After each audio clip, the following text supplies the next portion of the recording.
And welcome into the Tuesday edition of Robby and Rexrode, 102.5, 106.3 The Game, brought to you by Chuck McDowell and Medical House Calls, Middle Tennessee's best medical care in the comfort and safety of your own home. For more information, go to medicalhousecalls.com. Medical House Calls, where the nearest clinic is your home. Robby Stanley, Joe Rexrode, Nick Keyser here with you. Hope everybody's off to a wonderful start of this Tuesday. Rexrode, good morning. How are you? I'm all right. Appreciate Big Joe putting a picture of, what's that guy's name? Shane Gillis? Shane Gillis? Is that guy's name? I need to go find Oh, you didn't see this? No. Yes, it is. Yeah. Just hosted Saturday Night Live? Yeah. Yeah. I mean, the thing is, it's at first you're like, wow, I don't look like that guy, but then you're like, oh, actually, I kind of do. It's kind of depressing and not nearly as funny. Why is it sad? What? I see the picture now. Why is it sad? Well, I mean, maybe it wouldn't be to you, but it's a little bit sobering. You got better hair than he does in Think this photo. so? Yeah. Better flow? Yeah. All right, thanks. I'll take that. Yeah, there you go. Keyser, good morning. How are you? I'm doing great. Well rested. That's good. Doing Rested well. is good. A little less sassy today, I think.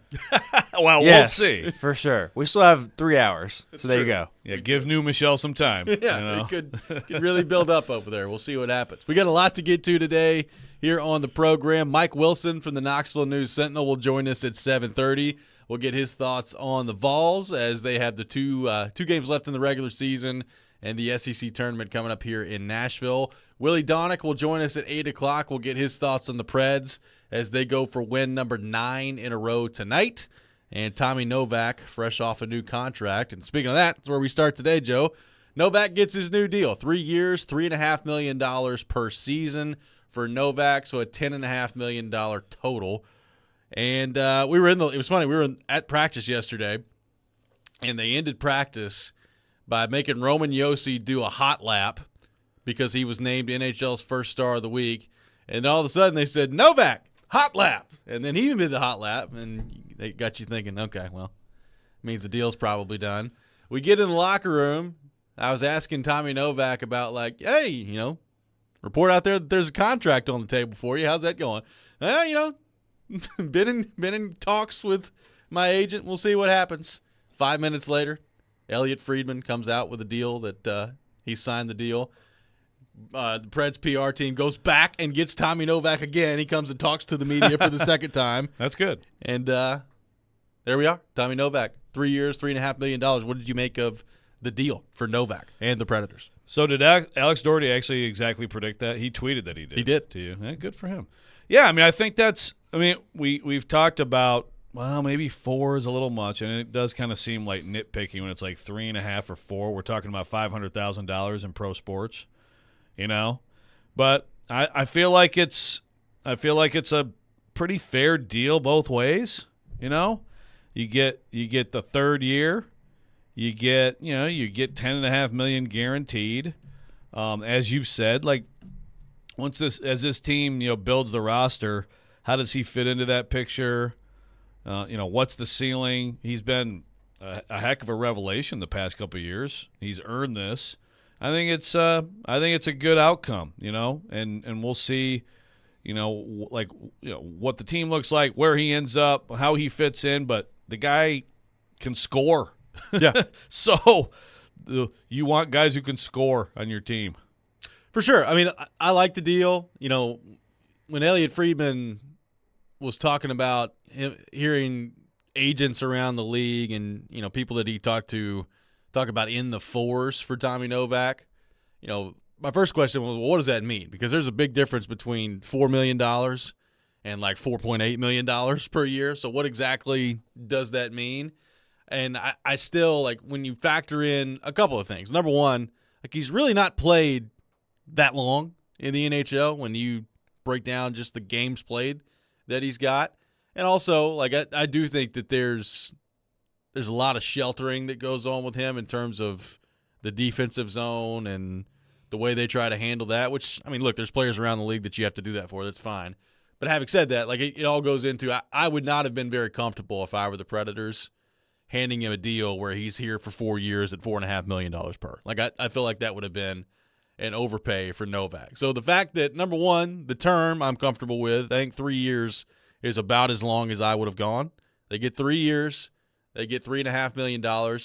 I like it. And at that cap hit, like if he gets to the point 2 years from now where he's your third-line center, that's fine. Like you're not paying a ton of money for a third-line center at that point. So I like the deal. And now, number one, it feels like he's healthy. And the way that Andrew Burnett's talked about him, you can pretty much deduce that he probably came back from the injury this year before he should have. Like he basically is like, yeah, it's my fault. Probably shouldn't let him come back as soon as he did. So clearly there was, I think, some, I don't know if lack of confidence is the right word, but he was not trusting whatever was going on with his injury when he first came back. And right before the break, he started to turn things around and play well.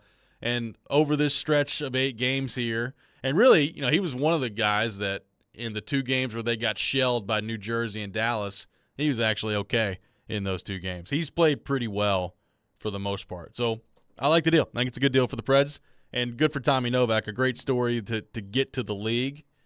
And I just think these type of stories are cool. It's been an unconventional route for him to get here, and to get an 8-figure contract is pretty cool. Yeah, no doubt. So tell me, I saw a little bit of this. His mom made him go to the tryout. I mean, I asked him about the just like the path to get here, and he said he was talking to his parents, and they were just telling him about it. His first AAA tryout. He was so nervous he didn't want to get out of the car and had like a stomachache. And his mom was like, "Yeah, get out of the car and go." And mom ended up being right. I mean, you could say that moment right there. $10.5 million later. Thanks, Mom. Works out pretty well. Right? Works out pretty well. So a good deal for Novak, good deal for the Preds, and now you've got that done. So, I mean, take one off the board for deadline week, right? I mean, Barry Trotz was walking around the building yesterday and was chatting with the media and was just telling stories to the Montreal media. So he's relaxed heading into this week. He, at one point, was like, okay, I got to go work, like after 20 minutes of conversation, and just walked off. So Trotz is feeling good. Trotz is feeling good about where the team is right now. And take one off the board. I guess the intrigue for the rest of this week is Carrier. Like, what happens with him? Tyson Barrie. I mean, the Devils fired their coach yesterday. So yeah, I don't know if they're going to be in buy mode coming up at the deadline. So running out of options on the Saros front. Yeah, the Devils thing, you got that's fading. That has already faded, and also you get all the anger over they should have kept Brunette. It comes to a head, and there's that. Lindy Ruff's fired. No buy, so you're not seeing a buy coming? I don't think so. Now, does that change? Like if they roll off 2 more wins this week and they've won 10 games in a row, does Barry Trotz on Friday morning say, "All right, I'll do it. We're doing it. I'll do it"? I don't know. I don't know. As of today, no, I don't see a buy coming, but I'm not totally confident in that answer. What about you? Yeah, I don't know. I mean, I have no idea. I mean, I do know that, like, you look at the Novak situation, and Trotz is, must say, he's I enjoy like his usage of media in these things, because he went out there. Well, we may just have to trade him. I don't know. Let me tell you this: I'm not going to lose him for nothing. So, yep, the ball's in your court. Is it? I'm trying. Like, is this mostly on Jared's show, right? Pretty much, yeah. Weaponizing Jared. Yeah, I mean, we don't Pierre want to LeBrun inflate too. Jared's ego anymore. Yeah. But hey, I don't know. Keep an open mind. I mean, I'm still keeping an open mind on the bombshell of trading Saros this week, just because it's just fun to think about now that everybody's just playing. Okay, well, there's no way that's happening. As you pointed out, like, you got to show me the team, but I feel like something. And Carrier is interesting. Like, Carrier and Lausanne's been a really good pairing, right? They have, yeah. So, and it makes sense contractually. If you just plug in Stastny, what does that mean for this team? I don't know. I mean, I think Stastny's ready. I think he's ready to be an NHL player. I mean, Lausanne continues to really impress me. Just, I mean, beyond the hits, because I think people overblow the hits a little bit. The hits are great, and it's nice that he's physical and all that's good.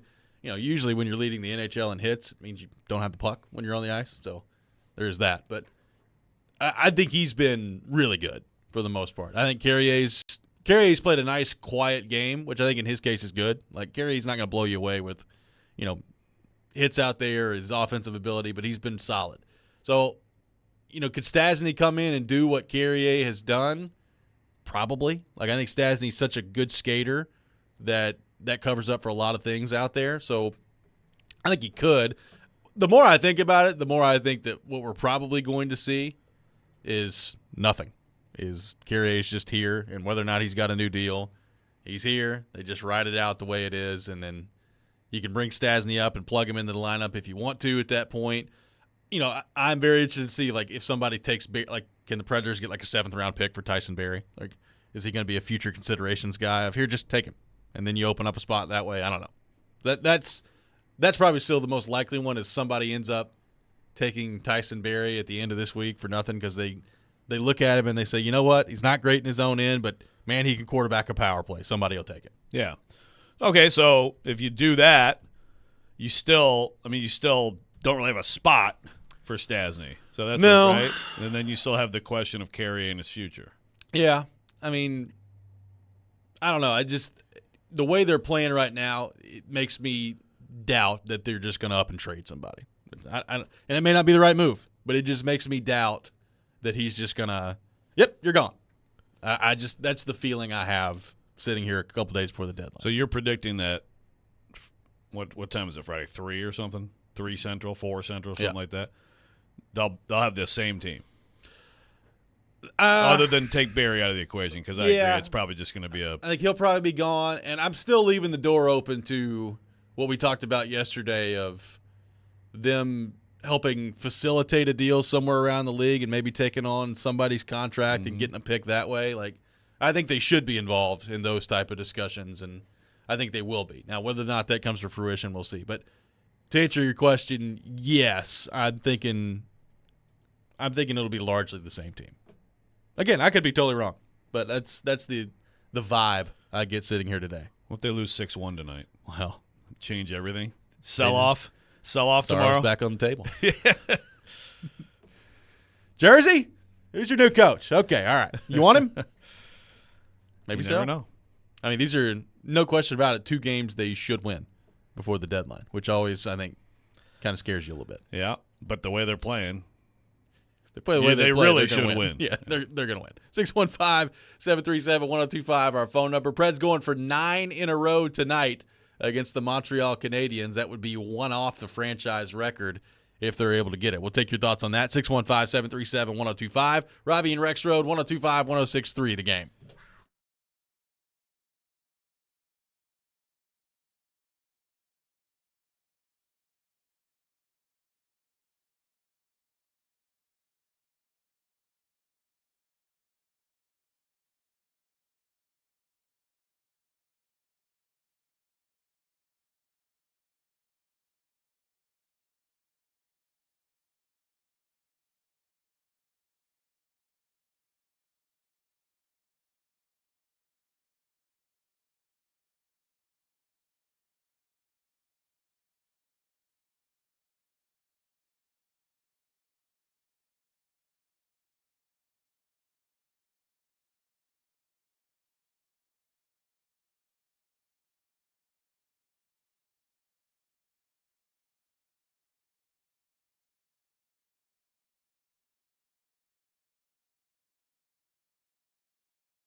How nice is it? Like we just talked about a little bit ago, there's always wondering this time of year and your name would come up. Yeah. How nice is it to know you'll be here? Yeah, for sure. I mean, like I said, a few minutes ago, it's definitely something to think about. So, just to have that, security and to be here for the next 3 years, it's just focus on playing hockey now. And not that I wasn't before, but just peace of mind for sure. That's Tommy Novak yesterday after Preds practice, fresh off signing a 3-year, $10.5 million deal. So Novak is in the fold. Preds going for wins number 9 in a row tonight, taking on the Montreal Canadiens. Tune in to 94.9 The Fan today as Vanderbilt baseball takes on Eastern Michigan at Hawkins Field with pregame at 4:15, first pitch at 4:30. Coverage also available on the 94.9 The Fan app and at 94.9thefan.com. We're taking your thoughts on the Preds. Cody on the text line. What is the fundamental change in Saros' game? I feel like whatever he's doing in these last 8 games has gone through the entire team. This is from Cody on the text line. I don't know that there's been a fundamental change in his game other than he's playing better, and he looks like UC Saros has looked like for most of his career to this point. I mean, also, when your team is scoring, 5 goals a game in front of you like they're doing right now, that tends to help things out as well. But I just think – But his numbers are absurd. His numbers are absurd, and they're defending well, and when they're giving up chances, for the most part right now, he's stopping them. And we've seen him go through plenty of stretches like this in his career where he just looks dominant. And we've not seen a ton of that this year. But, there is this too. I mean, for whatever reason, Joe, this time of year, he plays well. It's a consistent thing. And I don't know specifically why that is or what the reason for that is. But, I'd have to go back and look, and this is probably an exercise to do today. I would imagine if you broke his career down by his March numbers, I bet they're ridiculous. Yeah. I bet his March numbers are just absurd. Oh, no doubt. Yeah. And why is that? Why? It's pretty consistent that early it's a little rough, late it's elite. This year, the little rough lasted a lot longer. Way longer than usual.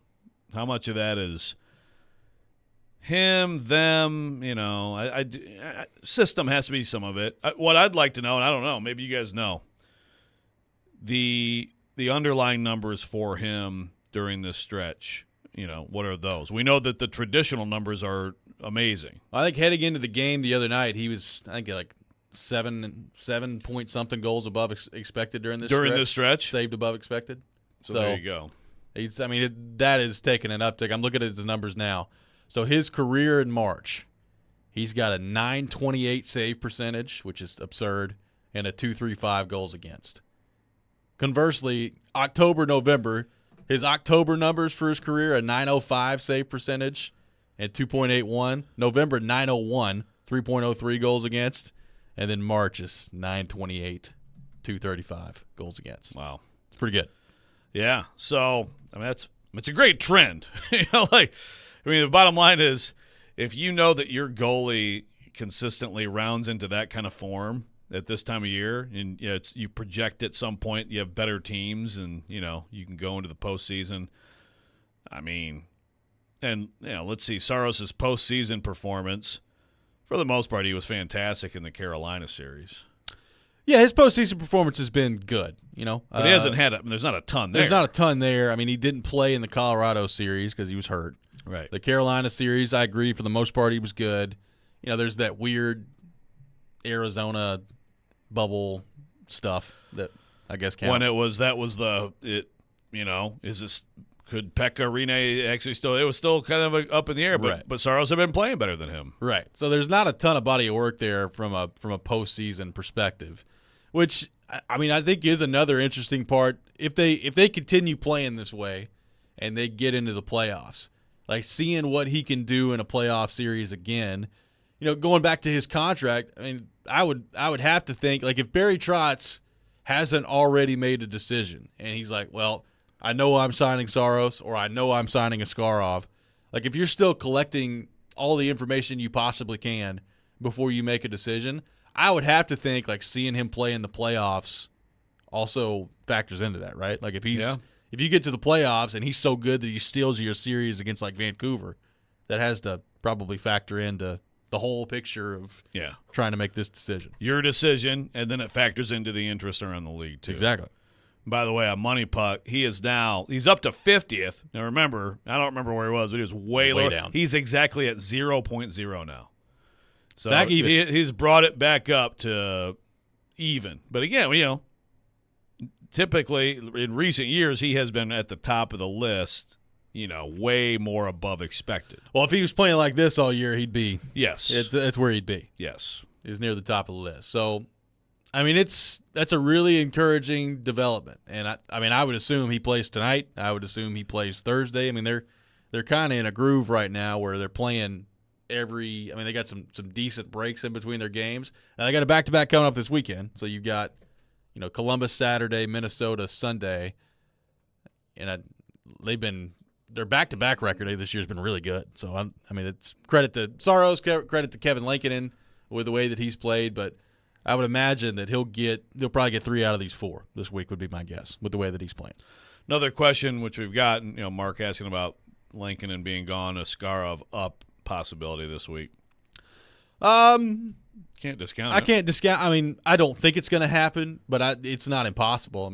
Like I said, if you're a team out there that needs a goalie, but you either don't have the assets, number one, or you don't have the desire, number two, to pay the price that it would take to get a UC Saros quality goalie, could you look at Lankinen and say, you know what, if we get into a pinch, it'd be nice to have him as our backup goalie? Maybe. And, what would you have to offer Barry Trotz in order for him to seriously take that? I don't know, but I do think there is a chance that somebody could want to do that, and then that would be really interesting to see how they would handle Askarov after that, because I still think there's a lot of value in him playing and playing a lot down the stretch here, and obviously if he becomes the backup goalie here to Saros, he's not going to play a ton. So I would be interested if they did trade Lankinen, how they would handle Askarov. Like, would they bring him up when they wanted a spot start and then send him back down and then have Grosnick be the backup goalie in the meantime? And, in case something happened to Saros in the middle of the game, I'd be really interested to see how they'd handle that. It's got to be exhausting, too, if that's your life, right? If you're just constantly shuttling between Milwaukee and Nashville, plus traveling for various games. Frequent flyer miles, man. Yeah. So what is – pile them up. So Lankinen that's the thing, too. It's like – the future, I do believe, will involve one of these goaltenders being on the team. Lankinen, young guy, would be nice to have as the backup for whichever goalie you pick. You know what I mean? I agree. Like long term, that's another thing to think about here. I agree. And, he's – Lankinen, I remember when they first signed him, I was like, what are they doing? Oh, yeah. Lankinen – We were almost as down on that as when Josh Heupel was hired at Tennessee on this program. Yeah, we were. And look, if you look at his numbers this year, the numbers would tell you Lankinen's not really been that good. His traditional stats, he's got an .892 save percentage and a .323 goals against. He's also it doesn't seem been that way. Thrown into like incredibly difficult games against really good teams, and he's come away and won a lot of those games. So he's 8-4. So he's started 12 games, and he's 8-4 during that stretch. So it's been an interesting kind of development that way. And a lot. He's won on the road at Edmonton. He's won at Dallas twice. He's won against Vegas on the road. Like, he's played some really good teams and won, and given them valuable minutes. So I agree. Like, I would look into, if he's not going to end up landing a starting job somewhere, which I don't think he is. The idea of him being the backup for the next few years here, I don't think is the worst thing in the world. He's at this point, I think, even though those numbers don't say it, a high-end backup, which is a valuable thing to have. Yeah, 615-737-1025, our phone number. Preds going for win number 9 in a row tonight. We'll get back into them a little bit later in the program. Willie Donick will join us at 8 o'clock. We'll get into all things Predators with him. Coming up next, some interesting developments yesterday on the free agency front, and the Titans involved in some of these discussions heading into free agency next week. We'll get into that. Robby and Rexrode, 102.5, 106.3, The Game.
Welcome back in, Robby and Rexrode, 102.5, 106.3 The Game. We are broadcasting live from our Spring Hill Heating and Cooling Game Nashville studios, keeping your home feeling comfortable all year round. Robbie Stanley, Joe Rexrode, Nick Keyser here with you on this Tuesday morning, taking your thoughts on our phone and text lines driven by WilsonCountyHyundai.com, 615-737-1025. Joe, as we were on the air yesterday, some news actually happened, which is a rarity here on this program.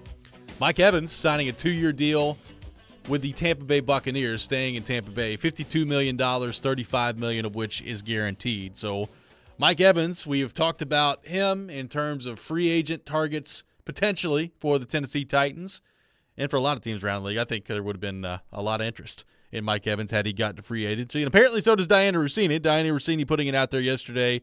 Quote, multiple teams had Mike Evans on their free agent wide receiver board and were hoping to land him in free agency based on several team sources.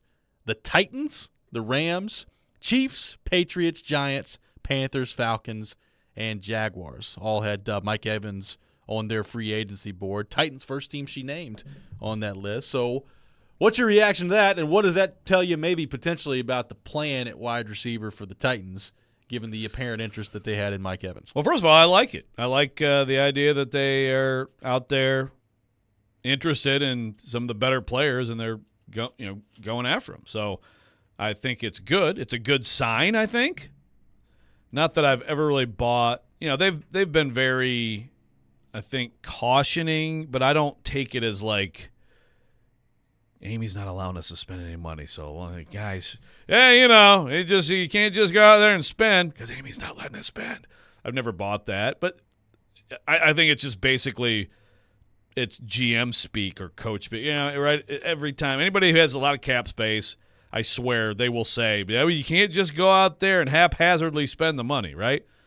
But I think interest in him is a good sign that they're going to be looking at some of the better players. There aren't a ton of great players in free agency, and Mike Evans would have been, to me, an absolutely worthwhile ad. That would have meant that you next year you would have had two very veteran, very accomplished, very veteran guys. But you are trying to win now.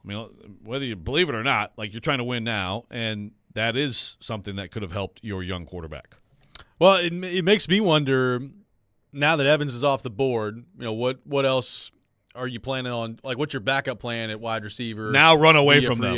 Run away from the free agents. Well, now. That's the thing. Because you got – we've talked about the Calvin Ridley part of this. How much money is he going to command coming off the season that he had? Obviously there's the T. Higgins situation in Cincinnati, but that would be a trade. So that's a different part of this. I would assume Tyler Boyd, I guess, is probably going to be the odd man out for the moment in Cincinnati, but he's not Tyler Boyd's not a number one wide receiver. He's probably not a number two wide receiver. So you look down the rest of the list, and there's, Odell Beckham is out there. No, thank you. Marquez Valdez-Scantling is now out there from Kansas City. The free agent wide receiver list, Michael Pittman from Indy, it's not a great list that's out there. So, the Mike Evans part of this, I'm with you. I would have been interested in Mike Evans too had he made it to the market. But now that he's not, there's not a ton of names on here free agent-wise that I'd be all that interested in if I were the Titans at wide receiver. Right. So I like that they looked at it. I like that they express interest. I'm with you. I don't see anything there that's all that interesting that's going to make a big dent. So now does that make it more likely? Not that we know what's going to happen in free agency, but you can project it ahead. Does it make it more likely that maybe they're thinking receiver in the draft? That they wouldn't be able to pay. Again, the answer is going to be their board and everything, but if you had gotten a Mike Evans, you could look at it like, certainly with him, you would probably 2-3 year deal, like similar deal to what Tampa Bay signed with him. You know that you've got two really good outside receivers next year. You still have to get young. You still have to draft a receiver. But for next year's team, maybe then you really like, hey, it's time to protect the quarterback. Like that has to be the priority anyway. But I just wonder if you're not going to yield anything, is it a little more likely you're going to draft a receiver on the other hand, it is a very deep receiver draft. We definitely saw that at the Combine. Well, that's the thing. From a selfish point of view, I hope they draft a receiver at number 7 overall because that's more exciting than drafting a left tackle at number 7 overall. I tend to, the more I look at it, I tend to fall basically in the Corey Curtis camp from yesterday, which is you have an opportunity, we think, to maybe land an elite tackle at number 7 overall. And I still think wide receiver is deep enough where you could probably find a pretty good player in the second round. Not saying you can't do that at tackle, but I just feel like there's more kicks at the can to find a good receiver in the second round than there would be an elite level left tackle, if that makes sense. So the more I look at it, the more I don't know if convinced is the right word, but I'm thinking that they're going to go left tackle at 7 and then a wide receiver in the second round. I just think it makes logical sense to go that way. And then I watch Malik Neighbors' YouTube highlights and Roma Dunze run routes. Yeah. I'm like, well, maybe not. Yeah. Well, I've got two guys from interviews that to me, and I know, media interviews are what they are, but I do put some stock in them. They've elevated my mind. But first, I want to address this. I don't know if Liam McLeod is joking or not, but he said, why should we believe this report? It's not like Vrabel knows what the Titans are doing now. If you're not trolling and being sarcastic. He is. Is he? Yes. Liam, are you being sarcastic? Yes. Okay. All right, then. I won't yell at you. I think Diana Rossini, I think that she, probably talks to, 77 people in every single NFL building. Seriously. It's Sounds insane. exhausting. It does, with 2 young kids too. But I mean, it's something to behold. So, but yes, if you're just joking there, Liam, good job, you got me. You trolled me. Good job. So, two guys Liam who says, "Come on, Joe, get with the program." But Liam, there are people on this text line who would seriously say that. There's a person on this station who loves the source guest and has no clue what he's talking about.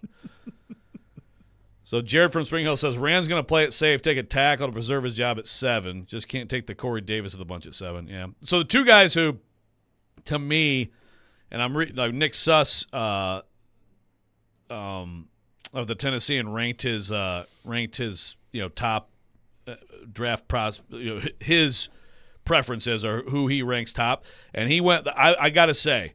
2 guys who, watching their interviews, I was so impressed. I was like, man. First of all, Roma Dunze, I just feel like Roma Dunze is going to be a superstar. I mean, and then there's no basis for that. I mean, he's a great player, great college player, but there's plenty of great college players who don't do anything in the NFL.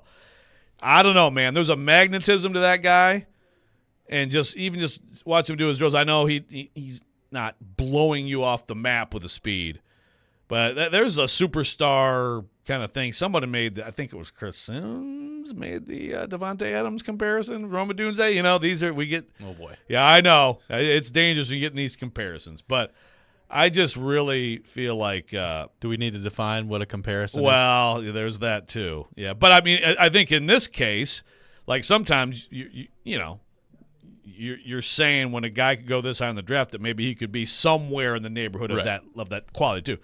But the other guy is Olu Fashanu. First of all, whether he's here or not, that's the pronunciation. It's not Fashanu, it's Fashanu. Fashanu. But his media session, he was so thorough and specific with just talking about the position.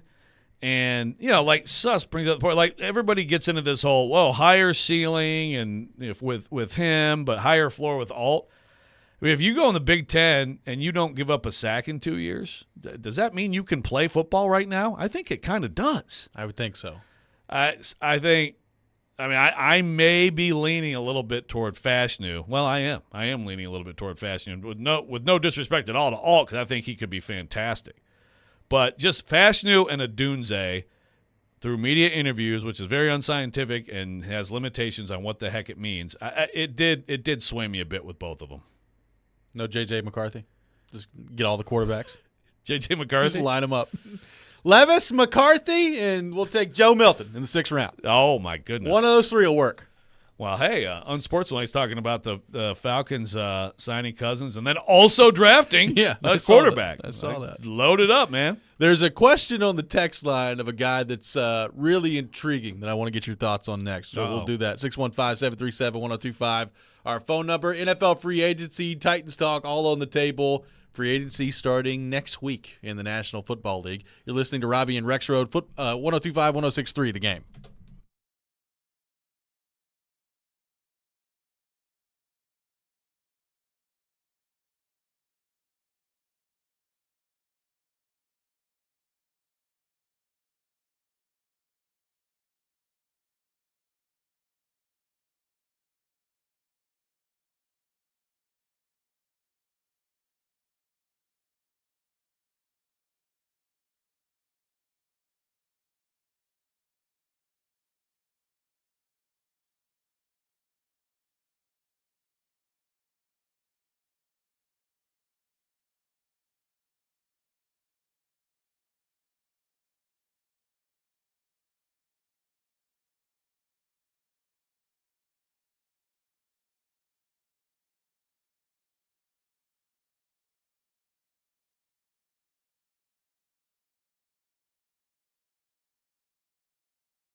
Welcome back in, Robby and Rexrode, 102.5, 106.3 The Game, discussing the Titans and NFL free agency, which begins next week. Taking your thoughts, 615-737-1025. Skyler on the text line.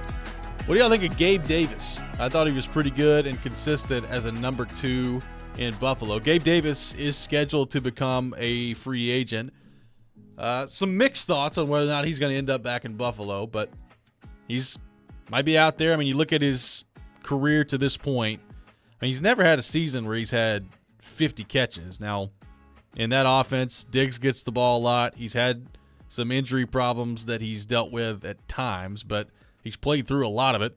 He ended up this past season with 45 catches, 746 yards, and 7 touchdowns. So one thing he has done is he's consistently found the end zone. 7 touchdowns his rookie year, 6 touchdowns his second year, and then 7 touchdowns in each of the past 2 years. So 27 touchdowns in 4 years for Gabe Davis. What do you make of that idea? Good speed. So I think anything that it results in just a faster receiving core is worth looking at. Yeah, I mean, I actually, it's a good thing to bring up Skyler. We have talked about him before, and I should have brought him up earlier because I'd say I'm probably about as interested in him as anybody left out there, but still not super interested, because that's just how it is. That's what the picture is. But yeah, I don't hate the idea. I wonder what he's going to get in terms of like money wise, because I mean, the speed is intriguing. He's been quote unquote a number 2, but like the production in terms of just volume isn't really there. I mean, like I said, he's not had a season where he's caught 50 balls yet. So I'm interested to see what the money looks like for him on the open market. I mean, it's not going to be Mike Evans money, but at 24, 25 years old, what does he get on the open market? Yeah, it's a really interesting question because – and it's like, we always look at this through the Titans lens, but it's like everybody in the league knows how good this draft is for receiver. So – and people feel like they can certainly get a good receiver in the second round and into the third. So how much overpaying would there be? Gabe Davis is a classic example of a guy who would be overpaid. Sometimes it works out, sometimes it doesn't. I mean, the Jags a couple of years ago, we were all over them for some of their moves, and actually turned out not bad. Yeah. So it's a good question, but I think it's worth looking at for sure if you're the Titans. Cam says Levis's deep ball with Gabe Davis. Yes, I'm in. Cam.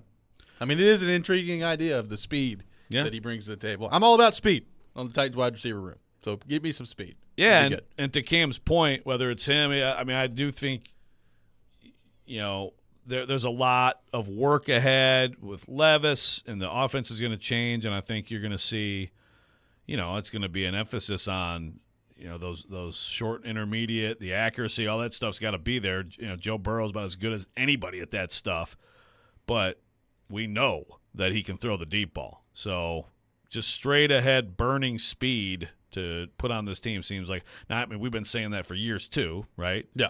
So, but they haven't really easier done said it. than done. You find someone with that kind of speed, but also someone who can play. Yeah. So. Cam earlier said his ideal first 2, like Alt and then Keon Coleman at 38. Now, Keon Coleman, fascinating guy. He didn't run. He ran like a 4.6. But also, in all the other things, which, the 40 time is way overrated and other things are underrated, he was elite, like dominant. Well, he's also 6'4". Right. Like incredibly physical, right. All that stuff. So, I mean, that doesn't fit what we're talking about here. But it still could be pretty – you talk about a guy who is going to win some 50-50, you would think. Then again, I thought the same thing of Treylon Burks. Well, after watching him at Arkansas. So I guess you just never don't know. But I wouldn't dismiss him because he ran a 4.6. That's what a bad GM would do. Alex from Montreal on the text line says, with the addition of Callahan coaching the O-line, Titans can get a top wide receiver at 7 and then a tackle in the second round. We've talked about the idea of like Callahan influencing the way you draft from that perspective. I think you got to be real careful with that. I do. Like, Callahan's obviously a great offensive line coach, and I'm not saying that he couldn't bring along somebody that you took in the second round and make them a great player, and maybe he could. But I also love the idea of, hey, what's the best tackle you can find, and then pair them with Bill Callahan. Yeah, which is what Brian said last week. Exactly. So I think you got to be a little careful when you start thinking about, well, don't worry, we got Bill Callahan. We could draft a tackle wherever and he'll coach him up. Yeah. Now, look, you also have an incredible resource in this part of the process with Callahan before he ever coaches anyone, and he may love Patrick Paul. I mean, there's a bunch of tackles too. He may look at some of these guys and say, "There's really not that much difference between this guy and this guy. These two guys are going in the top 10, but if we can get this guy, whoever it may be." I mean, I think the evaluation process also should be a real benefit to have him. So if that's the way they went, then you'd feel good about, one, the fact that he had input, and two, the fact that he's coaching whoever it is. But, yeah, I think he also would like the elite, obvious, great player that you could get at 7. And as someone pointed out, like in Cleveland, for example, fantastic work there, fantastic offensive line, a lot of high picks too. Yeah. Liam says, I wouldn't mind seeing Hollywood Brown on a prove-it deal. He's got good stats when he's healthy. I don't know. I think I'm staying away from that one. Yeah, I'm not a big fan. Not a big fan. I mean, I agree. He has had some good stretches when healthy, but when healthy is also a key phrase there, right? I'm not excited. Also, about that the one. last 3 years with him, one of them in Baltimore and 2 of them in Arizona, 11.1 yards per catch, 10.6 yards per catch, 11.3 yards per catch. I'd like to see, 14, 15, somewhere in that neighborhood. Yeah. Possession receiver numbers. Right, which there's nothing wrong with that, but to me, the Titans, they've got plenty of possession receivers. Go find some game-breaking receivers. You're not ripping NWI, are you? No. He's a possession receiver. They've got him. What's his average? Or they could What's get him. his average per catch? I bet it's more than that. I bet you it is. Let's see. So Hollywood Brown's been in the 10s and 11s the last couple of years. If I could find Nick Westbrook-Akine. Let's see here. This past season, he was 13-2. There you go. Have some Hollywood Brown. That's right. That's getting somewhere. That's getting you close to what you – yeah. They're bringing him back? I don't know. I really don't know. I mean, obviously, obviously Vrabel, he was a Vrabel guy all the way. I mean, NWI and Aaron Brewer, Vrabel guys. Oh, yeah. Just loved them. Who else were Vrabel guys? Well, Ben Jones. But Derrick Henry. Yeah, I guess so. Yeah, okay, I guess. Sure. Okay. But like guys who I like Derrick. who maybe wouldn't have the same opportunity with other teams, but got them here because Vrabel loved their toughness and their professionalism, all that stuff. Those Well, at two one guys point, in I thought particular. Tierra Tart was that guy, and then that abruptly changed. Very much not a Vrabel guy. Yeah, very much changed By the at end. some point. Yeah. So, I don't know. I'm interested to see. I mean, I would assume – I think that one of NWI or Chris Moore will be back. I guess I'd be surprised if both of them were back. You could. I mean, but you got Burks on the roster. You got Hopkins on the roster. We think you're at least drafting 1, maybe 2, and then there's free agency part of this. So, I mean, you can't bring back everybody. I mean, it's got to be a different-looking receiving room to some degree. Yeah. One thing that Brian Callahan said last week that makes sense, but it was just interesting to hear him say is he's big on, a receiver room with very, I guess, diverse skill sets. Yeah. So how important is like a true dedicated slot receiver to him? That's basically I think what Tyler Boyd did for them. Very good player. I mean, I've already forgotten his name, and I've talked about him so Kyle much. Phillips? Yes, thank you. Kyle Phillips. What about Kyle Phillips? What happened to you? That's your boy. I know. Well, there's so many, with That's him true. and NWI. I mean, I would say, like, if you lined him up, he'd be of the people that I think that Callahan would be interested in retaining. I think that Kyle Phillips would be ahead of the other two. Am I crazy for saying that? I mean, I don't know because Like what are they doing to address the outside like, receivers? Yeah, like what are they doing to address outside receiver? And Kyle Phillips was. I mean, part of this is his own doing, but he was barely he's gotten the ball here. So maybe that tells you all you need to know right there. I don't know, but like, I mean, I've seen Kyle Phillips in games make a few plays where it's like, oh, okay, well, it looks like he's got something there. With a new coach and a new offense, could he, number one, if he could stay on the field, thrive a little bit more? I don't know. I mean, Phillips and Burks both. The lack of practice translating to games last year is pretty amazing. Practice. Practice was strong. Let's all remember this. Kyle come Phelps has training been an camp. amazing practice player. That's my message. Let's all remember this come training camp. Yeah. See if we can do it. Yeah, I'm sure. Well, I'm sure we will. Yeah. We won't overreact to anything. 615-737-1025 is our phone number. More of your thoughts on the Titans as NFL free agency begins coming up next week. The tampering period, which I love this time of year. The legal tampering period. We're getting close. Yeah. The tampering's been rampant already, believe me. There's also a question on the text line about maybe some potential maneuvering the Titans could do in the draft, which we'll get to coming up next as well. Robby and Rexrode, 102.5, 106.3 The Game.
Hour number 2, Robby and Rexrode, 102.5, 106.3 The Game. Robby Stanley, Joe Rexrode, Nick Keyser here with you on this Tuesday morning. We're taking your thoughts on our phone and text lines driven by WilsonCountyHyundai.com, 615-737-102.5. Robby and Rexrode brought to you by Chuck McDowell Medical House Calls, Middle Tennessee's best medical care in the comfort and safety of your own home. For more information, go to medicalhousecalls.com. Medical House Calls, where the nearest clinic is your home. Titans scheduled to pick at number 7 overall in the NFL draft, which, Joe, we're less than 2 months away. So we're getting there to the NFL draft. I finally feel okay talking about it. It's like, okay, it's around the corner. The combine has happened. The draft is somewhat here. Yeah. I mean, it's still – like, I'm not doing a mock draft until free agency is done because to me it's like – It's probably smart. Yeah, thank you. You know? But I think it's okay to talk draft still. I think it's too. I mean, they're both happening now. So it's what? Negotiating period 6 days away. Yep. Free agent negotiating period. Yep. Like tampering time right now. Kirk Cousins bought a storage unit in Atlanta or something like that happening. I don't know. I got to see what Florio has on this. Florio. So for people who don't know, Pro Football Talk reported that there's credible – I haven't read what the report is, but I saw the tweet, which is there's credible, indications that Kirk Cousins is moving his family to Atlanta. Yeah. So apparently people are all over him. And then he tweeted it's Pro Football Talk, but it's Florio tweeting. He, quote, "To the folks who tried to dismiss our reports by saying we have no sources or whatever, you realize we had like 50 guests on our show last week from Indy, right? You realize pretty much everyone in the league reads PFT, right? You realize I've been doing this 23 years, right?" 3 question marks on the last right. Calm down, Florio. Jeez. Calm down. You realize everybody in the league reads my stuff, all right? Sounds like someone else I know. But anyway, the headline is indications building a potential Kirk Cousins move to Atlanta. Okay. Go ahead. I'm just going to read this as you. I'm trying to find what do they have? I mean, look, I think it's certainly a possibility, right? Sure, of course. Yeah, I mean we've talked about that, but I'd be interested to see exactly. Florio like in the bushes somewhere. It's like, found Kirk Cousins' house. He bought in Atlanta. Vic DeFore and Tashawn Reed at The Athletic. Vic, I know for sure is a friend of the show. I don't know if Tashawn is. We had him on. Have we had Deshaun? I've tried to have Deshaun on, but he's a young guy who lives in Las Vegas. Well, there's that. They came out with this piece at The Athletic, and the Raiders apparently trying to move up. They're exploring trading up in the first round, and obviously when you hear that, you think of a quarterback, and there have been people trying to make the connection to the Patriots. Could the Raiders trade up with the Patriots? But also have apparently had conversations centered on potentially trading for picks in the 5 to 7 range. Obviously, the Titans are in that range at pick number 7. And the speculation being, as they put in the piece, that type of trade could be made to put the Raiders in range for another trade up later or for a player at another premium position. But it most likely makes sense if it's a move up for a quarterback like Michigan's J.J. McCarthy. So we can go ahead and launch the talk that we knew was coming at some point of the Titans. Could they weaponize their pick to trade back, get more picks, and go that route when it comes to the NFL draft? And would the Titans be willing to play ball and listen to trade offers from the Raiders or elsewhere? But it sounds like there's at least some interest from the Raiders in moving up in the draft. Yeah, and so it's very interesting. And those picks, that range is to the Titans, obviously. And then, of course, you now have the Broncos, who move on. So wait, what is the Raiders' pick that they would move up? It is the Raiders are currently scheduled to pick. They're at 13. Is that 13. right? Yeah. Denver's at 12. Denver's at 12. So would the Titans? So I'm trying to think. There's also and then there's also, let's see, where the heck are the Vikings? Vikings are at 11. Vikings are 11. Yeah. That's 3 pretty interesting teams right there, right in a row. It is. And so this is where so I'm looking right now. Brugler has his new mock today, and it's the post-combine mock with just trades galore. And he's got the Titans making one and moving down. And that's the thing. Who covets McCarthy? Who needs McCarthy? Did the Vikings actually lose Cousins? Do any of these teams have interest in Justin Fields? Because the Bears are dangling him out there. Yep. Do the Broncos or the Raiders have interest in him? I mean, at least one of these teams could potentially, move up. I feel like the J.J. McCarthy thing, I like him. I think he could be a good quarterback. He's a great athlete. He's got a good arm. He seems like the classic, reach for a quarterback because you need a quarterback right now. So that could be something the Titans could take advantage of. But that's the whole question to me is, are you taking yourself out of an elite player, right, even if you move down 4 spots to make a trade? I love the idea of, adding a third. Sure. I know Kaharski put out there basically the Broncos, I think it's 81 or whatever in the third. That would be the price to move down 5 spots. I love the idea of doing that, but do you cost yourself the foundational left tackle? Do you cost yourself the multi-Pro Bowl receiver by doing that? If so, and you don't know, that's why this is so fascinating. But that's where you really have to figure out, what's the cutoff for great players in this draft? Well, and what's the cutoff that you're comfortable going down to?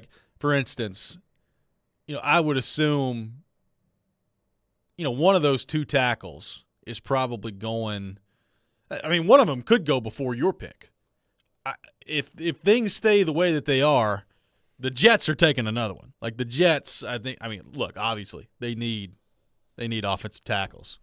I mean, yeah, it was bad last year. Trying to save your job, you have to keep him upright. Right, exactly. Yes. So and you could make a run this year if you have a decent old line. Exactly. So you feel pretty confident that the Jets, if they stay at 10, are probably taking a tackle. So if the Chargers take one or the Giants take one and then you trade back to 12, you're probably not getting one of those 2 guys. So are you comfortable with that?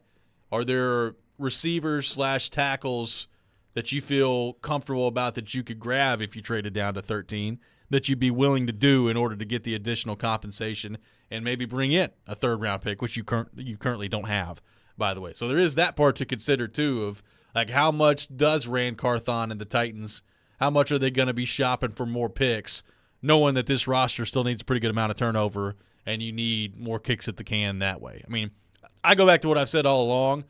I would rather take my chances at number 7 unless the offer is just unbelievable and have a chance to get some elite players because this roster is devoid of elite players rather than just stockpiling more picks. I want quality picks, and I'd love to have both, quality picks and more picks, but if given the choice, I'll take the quality pick, at least for now. Absolutely. No, it's getting great players. There's nothing that replaces that. The Titans need both. They need a lot of guys, and they need great guys. But how many great players are on this roster right now? I'd say DeAndre Hopkins certainly, but he's later in his career, and Jeffrey Simmons is a great player. And there's some good players, and Harold Landry is definitely a good player. But one great player in his prime on this roster. So I'll tell you, this Brugler, and again, this is, it is certainly Brugler with a lot of intelligence from Indy, and you know how people, if there's information, there's misinformation. But in this scenario, all those tackles go after 7, which is very interesting. But that's the thing. It could easily, you got the quarterbacks, you got the receivers, and then, if McCarthy is a guy who someone wants that Titan spot to come get him. I mean, the Titans are kind of a prime spot. Then basically the whole top of your draft is either quarterbacks or receivers. Yeah. And then all of a sudden you go on the run of tackles. But how do the Titans feel about Amarius Mims? How do they feel about J.C. Latham? I mean, there's guys that are right below, those 2 top obvious guys. And really, I guess Fuaga would be the obvious 3rd guy, I guess, at least in mock draft world. There's Fauatanu, the guy from Washington, too. I mean, there's a lot of prospects, and this is where, again, Callahan, to me, can be such an asset to the Titans. The elder Callahan. Would there be a way – I mean, this is what I think would be the perfect scenario. Is there a way that you could trade back get additional assets and still land your guy? Like, that seems like a pretty tall task. So But if they love could you do Amarius it? Mims, Right. they're like, he's just as good as those guys. You know, he can be – Amarius Mims can be just as good as those guys. Let's get that extra pick, move back. Yeah, that's perfect. But there also may be – no, there's quite a huge gap between Fashanu and Mims. I'm going to say Fashanu's name as much as possible on this show because I just feel like he may be the Tennessee Titan. Okay. 615-737-1025, our phone number, 615-737-1025. What do you make of the idea of potentially moving back in the draft? If you're the Tennessee Titans, we'll take your thoughts on that. Plus, a Tennessee Vol who I think really helped himself this past weekend. We'll get into that. Robby and Rexrode, 102.5, 106.3, The Game.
Welcome back in, Robby and Rexrode, 102.5, 106.3 The Game. Tune in to 93.3 Classic Hits tonight as MTSU basketball takes on Liberty at home. Pre-game at 5:30, tip-off at 6 o'clock. Coverage also available on the 93.3 Classic Hits app and at 93.3classichits.com. We'll be joined by Mike Wilson from the Knoxville News-Sentinel coming up at 7:30. We'll get his thoughts on the Vols. 2 games left in the regular season for Tennessee as they pursue a number 1 seed in the NCAA tournament and an SEC regular season championship. So we'll get Mike's thoughts on that coming up here in just a few minutes. Right now, taking your thoughts on the Titans and the NFL draft. 615-737-1025 is our phone number.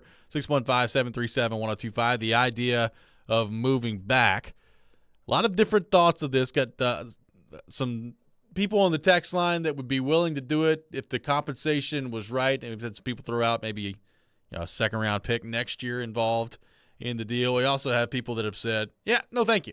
I like 7. Let's stay at 7 and have an opportunity to pick a Brock Bowers or a Malik Neighbors or a Rome Odunze or Joe Alt, whoever it would be. Yeah. I mean, Ethan from Lawrenceburg, though, says, I don't think this team has a chance to compete next year, so I need more picks. And my answer back is, yeah, but it's about a great player for many years. Correct. It's not just about winning this year. It's about get great players on your team to build around. And Ethan says, agree, but you better be right about that player. Well, that's true. You better be right. Well, Maybe they're all – that's the name of the game. That's the name of the game. There's no question for Carthon, this is a huge draft, and it's a huge offseason. Like, you got to make some good decisions, and you don't have to hit on everybody. Like, there are probably going to be some free agents they sign or some draft picks they have that don't work out this offseason, and that's fine. But the hit rate needs to be pretty high, and you need to start to turn the roster over and, like you said, bring in elite players. I mean, we named one guy they have who's elite and in his prime, right? Like, DeAndre Hopkins is a really good player, had a really nice season for them, but Jeffrey Simmons is probably their one guy right now that's elite and in his prime. Now let's need a lot more than that. Let's come to terms here with Derrick Henry before. Well, then that would be double the number. Is he in his prime? Did you see Court Batts Derrick Henry thing video? No, I didn't. Oh, you do definitely watch it. It is well worth it. Well worth it. Please come back, Derrick Henry, and it's like the Titanic theme. That's good. Yeah, man. That's good. Highly recommend. There was a Tennessee Vol that I think really helped himself this weekend. Speaking of running backs, Jalen Wright had himself a really nice combine. And look, it's the combine, but I think some of what he did at the combine matches up with what we saw last year at Tennessee in terms of the explosiveness that he brings to the table. He ran a 4.38 40-yard dash, which I believe was number 2 at the running back position. He had an 11-foot 2 inches broad jump, which was the best, and a 38-inch vertical was in the top 5. Mel Kiper is all over Jalen Wright right now. He was the first guy he put in like his combine wrap-up and said, he had a 3rd-round grade on him, but he is now in the mix to be the top back off the board in April's draft, given the combine that he just had. He had over 1,000 yards, 1,013 yards on 137 carries last season. Look, I thought Jalen Wright was great for Tennessee in his last year. So I think he's going to be a good NFL back. I think he really helped himself this weekend in Indianapolis. Yeah, good for him. 4.38, man. That's pretty good. That's pretty good for what he brings as a physical presence. Yep. He is a tackle breaker. So that's great news for him. Now, where is that top back taken? I mean, I don't think it's the first round. No. That's the reality of the NFL. You've got to be someone like Jahmyr Gibbs. That turned out to be a lot of people will rip the Lions. Maybe me even. Although, actually, I was more like, why'd you get the box linebacker in the first round, which, by the way, doesn't look that good right now. But Jahmyr Gibbs, 11 last year or whatever? 12. 12, whatever. Every once in a while you have a guy like that, or you'll have a Bijan Robinson. Yeah. But in a lot of years, it's going to be 2nd and 3rd round for, like, the top running back. Yeah. And but, I mean, Jalen Wright, I tell you what, they can't do it. They have way too many other things to worry about. Exactly. But what if you threw Jalen Wright here with with Tajay I think Spears? it's- I love that I thought about combination. that. I think it'd be a good combination, but I'm with you. They can't do it. Yeah, Like, you can't do it. If they drafted a running back in the 2nd round, they'd be like, what are you guys doing? Yeah. Like, what's going on out there? Remember last year, we were so sure they were getting a receiver. I know. Over and over again. Nathan from Lawrenceburg asks, who's a free agent left tackle who would be satisfied with to take a receiver in the first round? My answer is absolutely none. I don't think there's one out there. There's not one. It's just Like you're not addressing left tackle in free agency unless you're just plugging a hole here and then you're trying to. I mean, obviously on this roster, you can try Petit Frere there, and you can work and develop Jalen Duncan, and great to have Bill Callahan for that. But you've got to draft your left tackle in this draft with one of the top 2 picks. I believe that. Maddie says, I'm not sure this can really be answered right now. There are too many variables we don't know yet. There could be a strange run on future backup quarterbacks or a video of Joe Alt toking from a hookah, which I've seen that happen before. Also, who is the trade partner? How many spots are they moving up? And, heck, if Marvin Harrison drops to 6, do we even consider trading up 1 spot? He won't, but, I mean, I agree with your overall point, Maddie. I mean, there's a lot. Yeah, there's a lot. I mean, the free agency is going to help this conversation. I do think with the Titans, though, it's like, I mean, I think the Titans, to me, it's about cornerback in free agency, and it's about interior offensive line, and, there's other spots you can look at, but I just like those 2 glaring needs are just not going to be addressed with this free agent class, in my opinion. You don't think Harrison's going to drop to the Titans or maybe even to the Giants at 6? I think he's going to Arizona.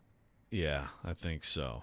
Yeah, I think he's going to Arizona. Poor guy. The Brugler mock draft today is pretty wild with the trades, including the Titans, but it's like, I mean, that's the thing. There's just so many variables here with, like, are the Falcons getting Cousins or not? If they aren't, are they moving up?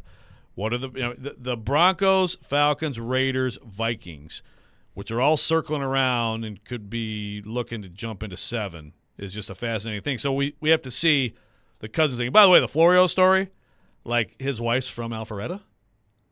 Is that it? I mean, there's no detailing of the indications. It just says, here we go, quote, "We can't get into specifics for now, but we're getting very credible indications that Cousins is seriously considering moving his family to Atlanta," which would mean, obviously, that he'd be signing with the Falcons, end quote. So Aaron Rodgers built a house in Nashville. Did you know? I did know. I don't know, man. Like, look, Florio does have sources in the league. So, I mean, he's not wrong that he is a legitimate, but like this to me is either give the indications or wait, right? Kirk Cousins, a big Atlanta Thrashers fan back in the day. Always wanted to live there. Yeah, he's got a Dominique Wilkins poster in his house. So, next Falcons QB. Tune in to 102.5 The Game tomorrow as Vanderbilt men's basketball takes on Kentucky on the road. Pre-game at 7:30, tip-off at 8 o'clock. Coverage also available on the 102.5 The Game app and at thegamenashville.com. Coming up next, we'll be joined by Mike Wilson from the Knoxville News Sentinel. You're listening to Robby and Rexrode, 102.5, 106.3 The Game.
Welcome back in, Robby and Rexrode, 102.5, 106.3 The Game. Robbie Stanley, Joe Rexrode, Nick Keyser here with you on this Tuesday morning.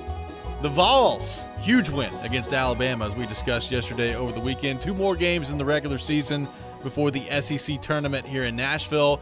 And to help us talk more about that, we go to our 102.5 The Game phone line, driven by WilsonCountyHyundai.com. And welcome in our friend Mike Wilson from the Knoxville News-Sentinel. Mike, good morning. How are you? Doing great. Yeah, it's always nice entering a week after getting a chance to see Joe Rexrode over the weekend. It really is life-changing, and I'm glad that you got to experience that in Tuscaloosa on Saturday. I've told the listeners, you call me Bougie Joe, it's fine. You can just go ahead and tell me what you and Grant Ramey call me. Grant technically came up with that one, but yes, we have latched it aggressively. He was very upset yesterday, Mike, that apparently the event level at Alabama has 1 bathroom or 2 functional bathrooms. He should be upset about that. That was crazy. Yeah, it was quite a post-game scene with Ryan Shumper and I running around the entire arena. Where's the bathroom? And then we were late for Josiah talking, by the way, because of that. Yeah, very, very disappointing effort there. Very, very disappointing indeed. What was not disappointing was Tennessee's effort on Saturday to come away with the win in Tuscaloosa, and they did it, Mike, in a game where it was not the Dalton Connect show like it was in the Auburn game. What did you make of what Tennessee was able to pull off with their win against Alabama on the road Saturday?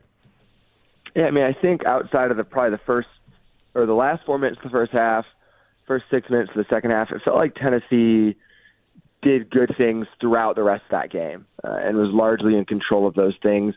I thought it mirrored the Kentucky game in some ways, different pace, different scoring level, but it had that same parallel of it wasn't Dalton Connect's best game, but Tennessee reminded everyone that it still has enough at other positions and enough other veterans, and it can win games in other ways without Dalton Connect being the one that does it. So I think that's just good, again, for Tennessee to know.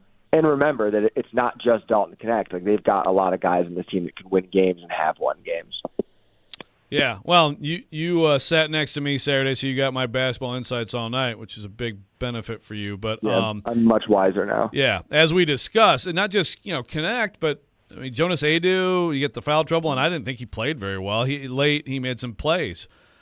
Ziegler doesn't shoot well. There are a lot of things that you think of as needs for this team to be successful that didn't happen, and yet they still beat that team, which is very hard to beat on that floor. So your takeaway, do you have any, different feeling about what this team could be, what that means, and so on as we move deeper into this month? Yeah, my feeling of this team for a long time has been, and I think I said this to you during the game, Joe, is you need Dalton Connect, Jonas Adu, and Zakai Ziegler to pretty much be your best 3 to be the best team that you're going to be. I don't know that they were that. I mean, Zakai hit 2 of his final 3 3-pointers that were massive shots. I think he was 3 for 11 up to that, or 2 for 11 maybe up to that point. Kept shooting, made a couple big ones at the end. That was great. Jonas Adu had some good plays in the second half. Dalton Connect obviously hit that big mid-range jumper late, but it was more of Josiah Jordan-James having a double-double, Jemai Mashak hitting 2 corner threes, and a play that not a lot of people talked about, I felt like, was the driving in floater he hit as well. He made plays. That steal at midcourt, Santiago Vescovi felt like he had 6 steals. I think he finished with 3 or 4. So many guys made little plays, and that to me was just a good reminder that this team's going to find ways because they've got more pieces than just the guys who have done the most for them throughout the year. And Mike, to that point, the overall season, last year heading into the tournament, obviously Ziegler was hurt and you didn't have him available. Just the difference that having him on the floor and the way that he's playing, the level he's playing at, you think could make for this team down the stretch? Yeah, realistically, your best 2 players are players you didn't have at this time last year in Zakai Ziegler and Dalton Connect. So Tennessee kind of has a new life in its offense and in its defense, too, with the other guys that are playing such high-level defense. So it does feel like a team that's got the kind of melting pot of pieces you'd want, because obviously last year they didn't have anything like Dalton Connect, and you've got Zakai Ziegler back healthy now. And the only other tournament he played in was as a freshman. He's a centerpiece now. So, yeah, your 2 best guys are guys you didn't have this time last year, so you've got to feel pretty good with that. How important do you think the 1 seed is for Tennessee? Right now, it seems like the bracketometrists are about split on Tennessee or Arizona. Big opportunity this week, though, I think, for Tennessee to put themselves in the driver's seat. How important do you think that is? Statistically, the odds say it's very important. That the odds of going to the Final Four are much better as a 1. I don't know. I look at it and say, if you're a 2 and you stay on this side of the country, does that favor you? Opposed to having that trip all the way to LA and probably much lesser opportunity for fan support, and still probably seeing Arizona as the 2 out there, you'd imagine. But yeah, I mean, a 1 seed does matter. I think you want it because the odds say your chances of going to the Final Four are better. In the case of Tennessee, assuming they get to the Elite 8 round, it means you avoid a Purdue, UConn, or Houston, assuming those teams also get there. So right away, I mean, your odds are greater. So you want to get it, and they've got the opportunity. They have 2 quad 1 games this week by playing at South Carolina and against Kentucky. Arizona doesn't have any. They have 2 quad 2s left. So win out this week and don't blow it in the SEC tournament, and maybe you are that 4th 1 seed. Mike, where do you think the season that Dalton Connect is having ranks when you start to sift through Tennessee basketball history? You know, we were talking about Allen Houston the other day and the great players that they've had, but is this the greatest year that we have ever seen out of a Tennessee basketball player? It's the greatest one I've seen in whatever years I've been here. So I texted a better source, Mike Strange, on that last week and kind of asked the same thing, like, hey, where does this stack up? And I mean, he invoked any name you can think of when it comes to the conversation this is in, and potentially it could end up as, you know, a 2nd or 3rd best season that he could think of in his time, having seen Tennessee and followed Tennessee. So he stacks up with just about anyone. I mean, it's averaging, 25 a game in SEC play. It's just not something you see super often anymore. Not something that you've seen at Tennessee. I think Grant Williams' best year was 18-8. So this is kind of a different level with what Dalton's doing right now. Well, the thing with him too is he had the ankle in the North Carolina game, and then it was about 2 weeks where he was getting like some 7 and 9 point games. Right, it was pretty clear, and they were still playing well. By the way, I mean, you take that out, and the numbers would be eye popping. Do you think he's got a shot here? I mean, like Zach Edey is, the reigning player of the year, the favorite to win it again. He gets great numbers. I do think sometimes voters get fatigued a little bit with the idea of a repeat winner, but I also feel like Connect could have used a 30-pointer in that game the other night. That's on game day. What kind of chance do you think he has? Yeah, I mean, I think he's an All-American and should be first team. I don't know. There's also the human nature side of this, I think, where Zach Edey, you're saying fatigue. I think on the other side of it, there's, Zach Edey won it last year. He came back to school. He's done nothing to lose it. So probably just going to get a lot of votes just on that. I mean, he's averaging, 24 and 12. So I think right off that, you're going to see a lot of votes. So I don't know that Dalton's got that. I could see him being heavily in the conversation for it. He's got a couple big opportunities this week to improve that resume as well. But certainly, I mean, he's put himself on the first team All-American line. And SEC, I mean, there's no way he's not SEC Player of the Year, right? You would think not. I mean, what he's done, again, the SEC numbers in SEC-only games, say he's at like 25 a game. Sears is at, I think, 21-8, 22. And Mark Sears, it has had a tremendous season for Alabama. And it's a tough blow that someone comes in and suddenly averages 25 on you. And probably clears you in that race. But, yeah, I mean, he's shooting better from the field, shooting better from three. His assist-to-turnover ratio is better. Obviously has more rebounds just by nature of being 6'6", opposed to 6'2"-ish. So, yeah, I think it's obvious. I think realistically it won't be unanimous, but I think it probably should be because I think with what Dalton's done in the past few weeks, it's clear that he's the guy. So, Mike, they've had two huge wins, one against Auburn where Connect goes nuts, and then the big win against Alabama in this four-game stretch that's been, and we've been talking about this four-game stretch to close out the season for weeks now.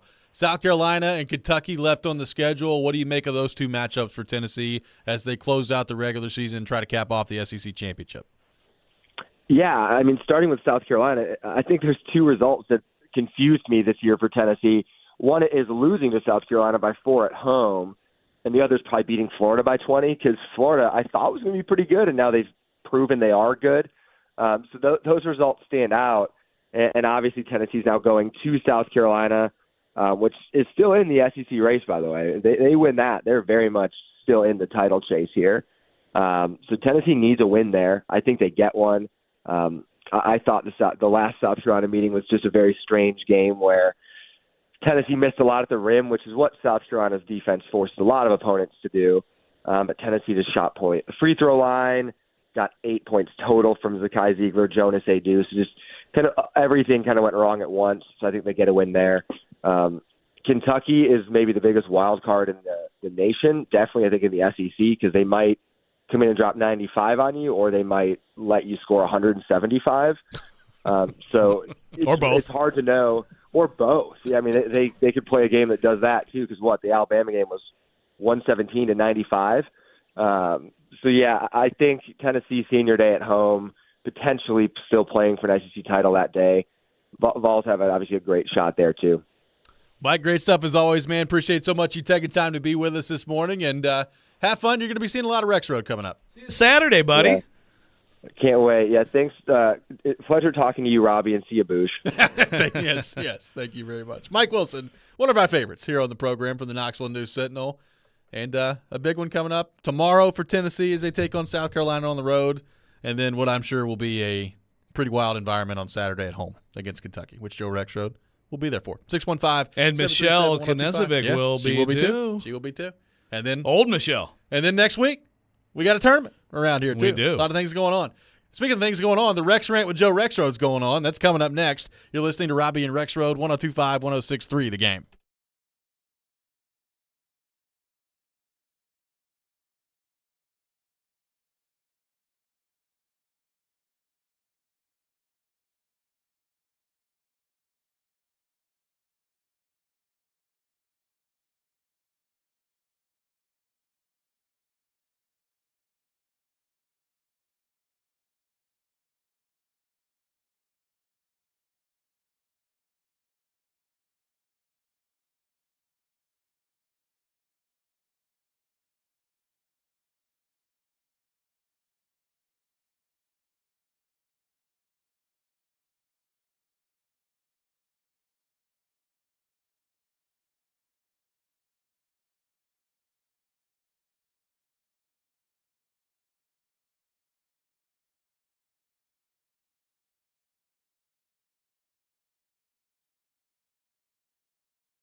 Sometimes he wakes up on the wrong side of the bed. And sometimes he's just, well, Joe. Awkward moment, let's do it. This is the Rex Rant, now on Robby and Rexrode. Glorious. A record is a record. I don't want that to be the reason people remember me. I hope people remember me for the way I played with a smile on my face, my competitive fire. Sure, they can remember the wins, but also just like the fun me and my teammates had together. It's that time of the day, time for the Rex Rant with Joe Rexrode. An interesting combination of Rexrode and Caitlin Clark there. That was good. Yeah? I enjoyed it. Yeah, it's always good to hear my voice. Thank you, Nick. One of many really stirring moments on the program. But I am going to talk about Caitlin Clark today. And I just, like, can we just not have any joy in life? Like, we have to ruin everything that's great. I've seen some of this. By having stupid arguments. Yeah. Seen some of what? Well, Maravich did it in 3 years and blah, blah, blah, blah, blah. It's like, oh, my God, okay. Well, like, so Mark Potash, who I like a lot, a hockey guy, Chicago Sun-Times guy. Like, I'm picking on him just because I randomly saw this. This is why I did this. I saw this tweet. I'm like, what? So here's this tweet. Can't we just appreciate Caitlin Clark's record for what it is? Who cares if Pete Maravich only played 3 seasons, or that he played with no three-point shot and without a shot clock and with a larger ball, or that he played 54 years ago? Clark's record stands on its own merit. Yes, I'm picking up your sarcasm there, Mark. Again, can we just enjoy Caitlin Clark? I mean, it's like she has just been picked apart left and right. It's like, I mean, Kim Mulkey is sitting here, talking about her taking like 40 shots a game or whatever. Yeah. And I love picking on Kim Mulkey. Yeah. Well, and also Kim Mulkey then kind of diminished a little bit, her record compared to Pete Maravich. Well, here are the actual stats. First of all, Pete Maravich, incredible. 44.2 points per game, 3 seasons, okay? Yeah. I mean, like, it's like there'll never be anything like it. But just for the record, he shot 38.1 times per game. 38.1 shots per game. And by the way, Caitlin Clark, 19.9. But I don't care. I'm not comparing. I'm not saying her record's better than his or whatever.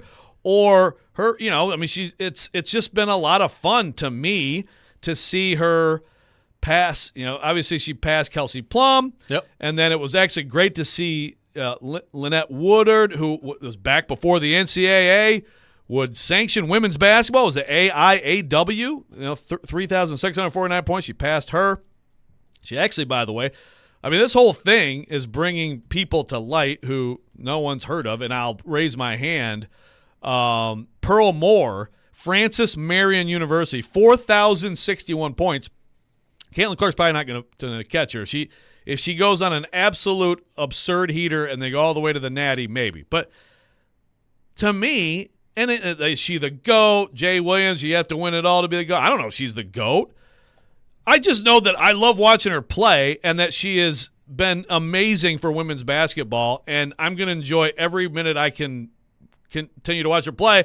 And I'm excited for Indianapolis because, like, they're absolutely thrilled that they're going to get her with the number 1 overall pick. Yep. And she's going to play in Indy. Like, it's just we have to argue and pick apart everything. And I think Caitlin Clark is just a great player, And I get in the arguments too, like the LeBron, Jordan, GOAT stuff. But I think when you're comparing eras and you're comparing men's and women's basketball and all these no 3-point, I mean, there's no argument to be had anyway, Why does she have to be knocked down at all? She's just great. Enjoy her. That's all I'm asking. I agree. It's fun to watch. And, she's averaging 32.3 points per game this year. And I basically, like, she's kind of Steph Curry-like. I guess that's the way to describe it. That's exactly, to me, it's the same sort of thing. Like, she can hit a shot from the logo, and she's an incredible passer and everything. Yeah. It's a lot. And what's really cool is, like, the sensation that it has become. Like, everywhere they go, the place is sold out, and there's like a waiting list to get in, and people are camping outside. It's like it's really cool, and I'm with you. Like, I wish people would enjoy things a little bit more and just watch greatness unfold. I don't know that I don't know. I've never seen anyone like her. I know that in the women's game. I've not seen anyone like her in specifically what she does. Does that automatically mean that she's the greatest? No. I mean, I don't know. Maybe she ends up being that one day. I'm interested to see this tournament because, can she take them on a run where they've got a chance to get to a Final Four and to compete for a national championship? But I'm with you. Like, it's fun. I've seen a lot this week on Twitter of like the Maravich stuff is basically what I've seen. And look, I was not alive to watch Pete Maravich play college basketball, so I couldn't tell you. I wasn't even. Yeah, so I couldn't tell you. But all I do know is I've never seen anything like her before in the women's game at the college level, and it's fun to watch. She's one of the most fun basketball players, period, that I've ever watched. So, I mean, just enjoy it. And again, it's the shooting, but also, I mean, there's a little bit, to me, the LeBron comparison is like when LeBron started to become a sensation, and yes, I'm a basketball snob, but when I first started watching him, one of the things I look at is like, do you get the game? Yep. And he always made the right pass right now, like just always made the right basketball play from high school. Well, she's averaged almost 9 assists. Yeah, she's an incredible passer. She completely controls the game, and that's beyond just the scoring. By the way, someone points out John Pierce, by the way, Lipscomb, 4,230 points. So that's the all-time any level men's or women's, and he beat Phil Hutchinson, his roommate, and Lipscomb AD. So worth mentioning there. I mean, look, it's all fun. These are ridiculous numbers. It's impossible to apples to apples any of this stuff. But I just don't understand why people want to, and even, now I'm losing her name, but she talked about how the COVID year and everything on a podcast, and it's like, no, she didn't even take her COVID year. I get it. People want to automatically, someone's on a pedestal, someone's chasing greatness, or people want to pick them apart to some extent. But I just feel like there's a little bit of missing, like just the enjoyment of watching her. Which, by the way, at this game to get the record, so Travis Scott's there, and then he sees Jake from State Farm. Yeah. But Maya Moore's also there, which was like a total, like, Caitlin Clark freaked out about that. And you know who else was there? Nolan Ryan. Nolan Ryan was there, sure. Nolan Ryan was in the house. Why not? I saw the Travis Scott video came across my Twitter feed the other day, and the quote tweet over the top of it was, "You'll never guess who Travis Scott daps up in this video." And I'm just sitting there watching it, and then there's Jake from State Farm. I was like, you're right. I would not have guessed that.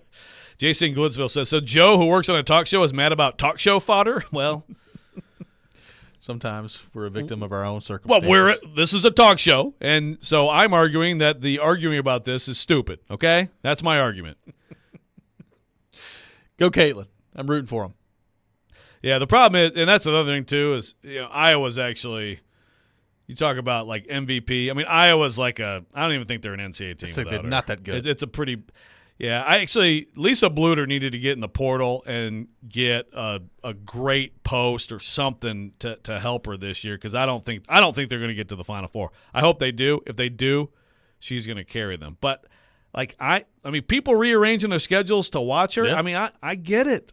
She is must watch TV, and I think she's going to do really good things for the WNBA too. 615-737-1025, our phone number. Coming up next, we'll be joined by Willie Donick. Preds going for win number 9 in a row tonight.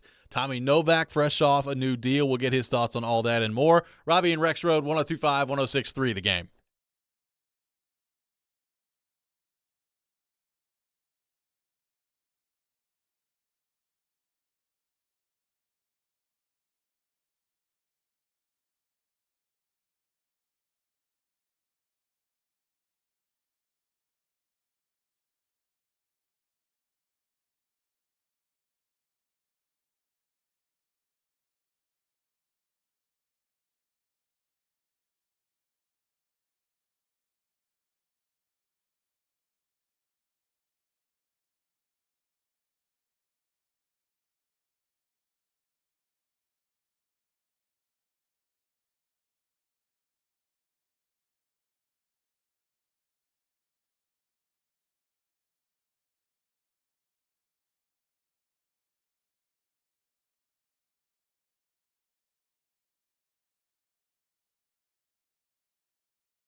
Final hour, Robby and Rexrode, 102.5, 106.3 The Game. Robbie Stanley, Joe Rexrode, Nick Keyser here with you on this Tuesday morning. Preds going for win number 9 in a row tonight as they host the Montreal Canadiens. And to help us talk more about that, we go to our 102.5 The Game phone line, driven by WilsonCountyHyundai.com. And welcome in our man, Willie Donick, of course, of Caroline, Willie, and D-Mace, and the Bally Sports TV broadcast as well, with the beautiful music in the background. Willie, good morning. How are you? Good morning, guys. How are you guys today? We're awesome. Appreciate you taking time to be with us. So, Willie, this has been a lot of fun to watch. You've gone from a lot of people thinking you're out of it and you could be sellers at the deadline to rolling off 8 wins in a row and Novak getting a new contract, and we'll get into that here in just a few minutes. But, I mean, right now they're scoring goals. Saros is playing great. You're getting contributions up and down the lineup. It's a lot of fun. What have you thought of the 8-game winning streak, and how do you think they've been able to turn this thing around as dramatically as they have? Well, I think you'll go back to when you were saying it was looking like they were teetering on slipping out of the playoff race, even though they were never really behind more than, 2 or 3 points on the worst day, maybe 4 it got to. But during that time, I think you were seeing a team that most nights was giving themselves a chance to win in terms of how many chances they were getting, how many they were giving up. But they weren't finishing very well. Nothing was really going in. And they weren't getting anything more than about average goaltending from UC Saros, which was crazy. For half a season to see him where he was statistically was unusual. But now you're seeing both those things flip. They're getting contributions up and down the lineup with everybody chipping in. That's the stat that's rolling around. 16 different players have scored during this winning streak. And UC Saros is now playing his A game, and you see what a difference that makes. So put those two things together, and you got a red-hot team. So, yeah, apart from Saros, Willie, everything else that's going on with this team since that Dallas loss, how much do you look at this as these things that are universal in terms of just effort, focus, cohesion, all those things, and how much do you think is it? How much do you think is sort of like the system really settling in and people kind of figuring it out? I think the system is a huge part of what they have been able to do. And you guys know me. I am a big John Hines fan. I think he is an excellent coach, but I have to say that I have been extremely impressed with just the way that Andrew Burnett's system gives them a chance most nights. Here's the stat that I think illustrates it for me. Last year, they were outshot by 10 or more shots in a game 23 times during the season. You guys can remember that, right? There was a lot of games down the stretch where UC Saros had to make around 40 saves to give them a chance to win. That's only happened 9 times this year. So even when they play teams like Colorado, like we saw the other night, they're not getting outshot by wide margins. So they're able to, like Andrew Burnett says, keep the puck, attack. The best way to defend is to keep the puck in the other end of the ice. I think they've really picked up on the nuances and gotten better at it. And there's no better example than Roman Josi, I don't think. But I think that's really what has been the foundation. And then when the puck's going in for you, you're starting to get a lot of offense. They've never had 8 straight games where they've scored 4 goals, ever. And that's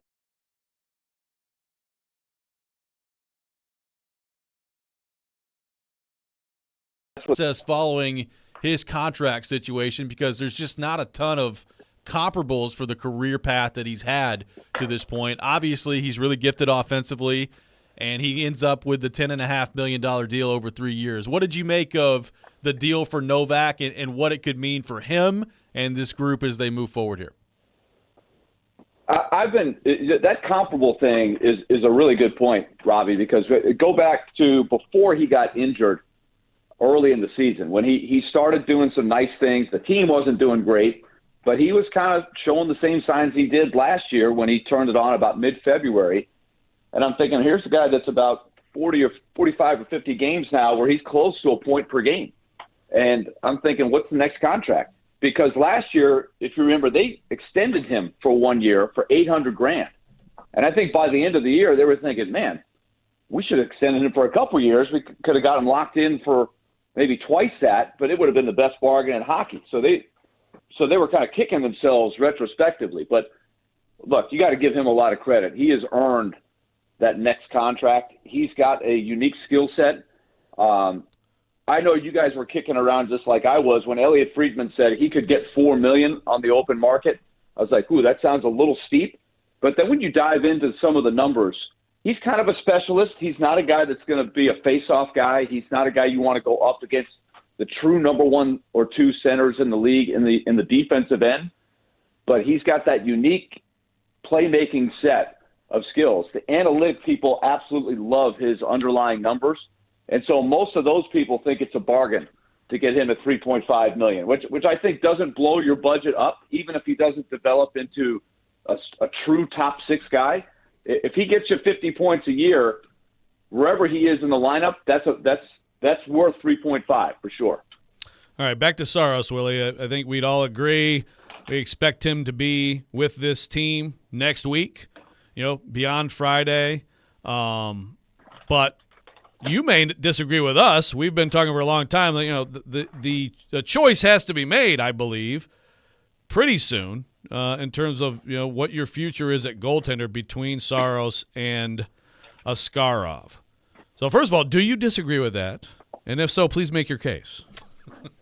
I do disagree with that. Now, they may find the right deal for one of them at some point along the way, but my case has been this. I just go back through Predators history.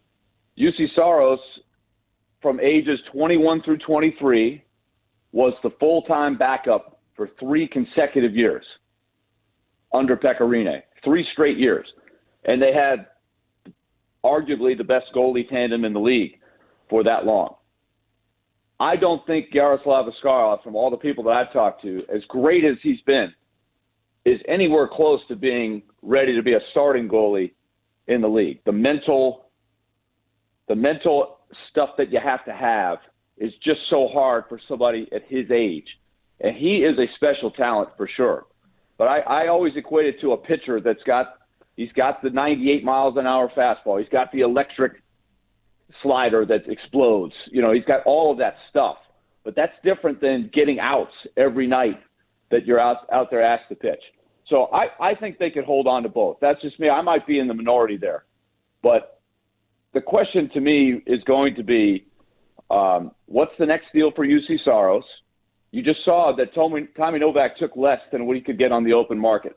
Can they get a reasonable number for UC Saros' next contract? I know what I'm getting in UC Saros, and I think UC Saros could be the centerpiece goalie of the next great Predator team, which is what they're trying to build. And I just know what I'm getting from him. I know he's going to be prepared physically. I know he's got the right mindset. And I think for the next 4 or 5 years, he's one of the best goalies in hockey. I like having that on my team if I'm Barry Trotz. Okay. So you're paying him then. So let's play that out. So you're going to pay UC Saros whatever it is. I mean, I think it's got to be around 8 AAV, but maybe you think potentially less than that? Yes. Okay, but still not a lot less than that, right? But I could live with 8. I could live with 8. The salary cap's going up. Look, but how he plays from now until the end of the season might tinker with that number a little bit, right? It could go higher if let's say they pull off a big upset in a first round and he is carrying them. That affects what that number is going to be. But I just know UC Saros is one of the best goalies in the world right now. He's finished in the top 6 the last 3 years in the Vezina, and he's only 29. Right, but given all this team's other needs, wouldn't you then, in terms of asset management, need to move Askarov to help yourself rather than have? I mean, it's not the same. This is not the Rinne Saros situation. On both ends, it's not the same. Well, Pekka was 34 years old. Yeah, Pekka was in the twilight, and Saros was not a coveted goalie prospect. He became a great player eventually. Pekka was not in the twilight. Pekka was a Vezina Trophy winner while Saros was the backup. Right, but he was 35 years old. Saros is 29. But what difference does that make? I'd say it makes 6 years of difference. I mean, you're talking about asset management, Willie.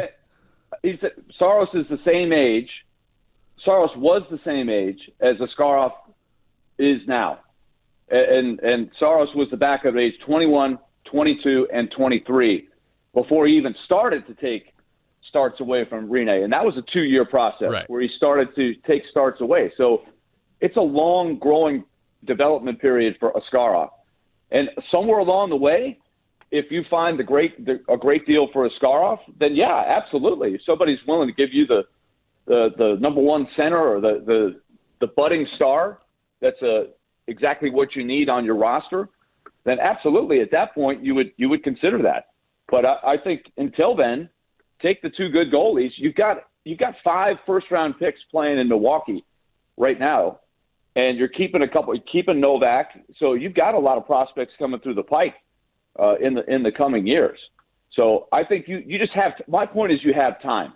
You have time to wait for the best deal for your team. Willie, on the Cody Glass front, so, I mean, we all know it's been a tough year for Cody Glass. It was really cool to see that happen on Saturday and the reaction after the game. I'm curious, though, like from watching him play and knowing that confidence, can be a big thing in professional sports, how much can a game like Saturday night, do you think, help him moving forward down the stretch here, seeing 3 go in for him and the response from the crowd and everything that's gone into it after what's been a tough year for him?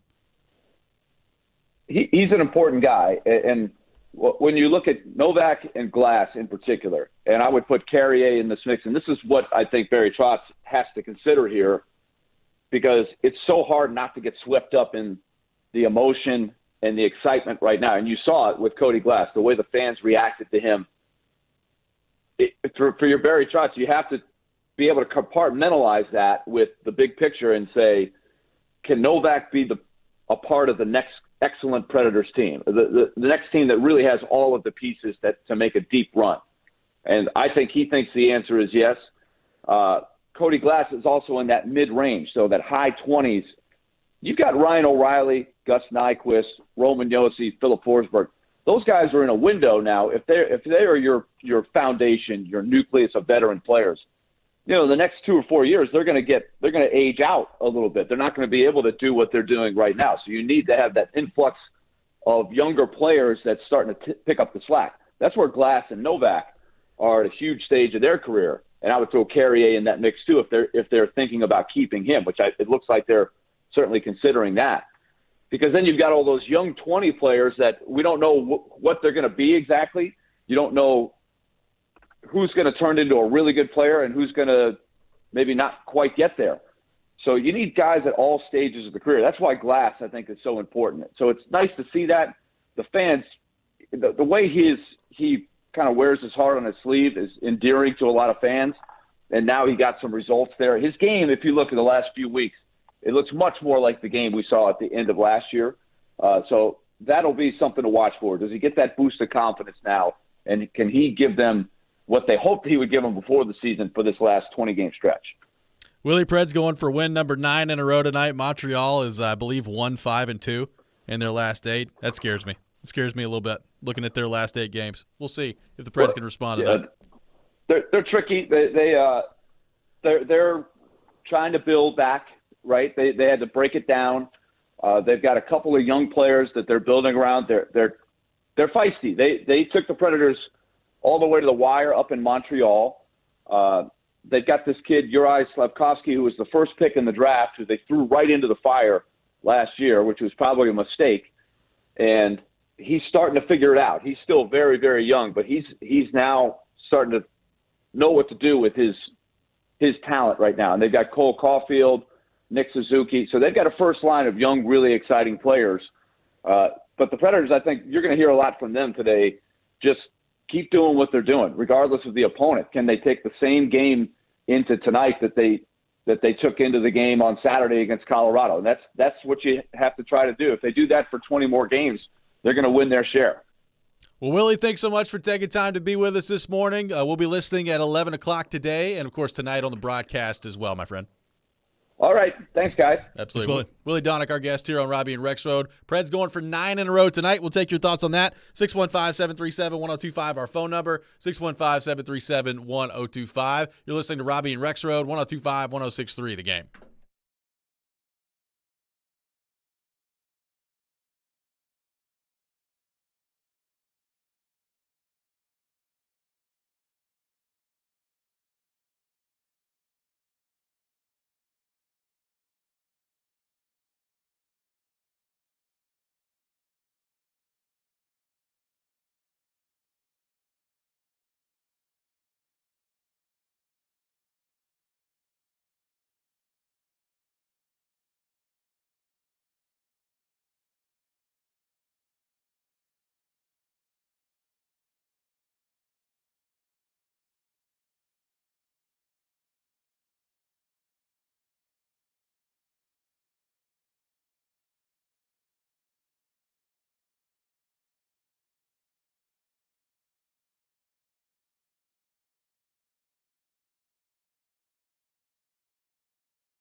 Welcome back in, Robby and Rexrode, 102.5, 106.3 The Game. Preds taking on the Montreal Canadiens tonight, going for win number 9 in a row.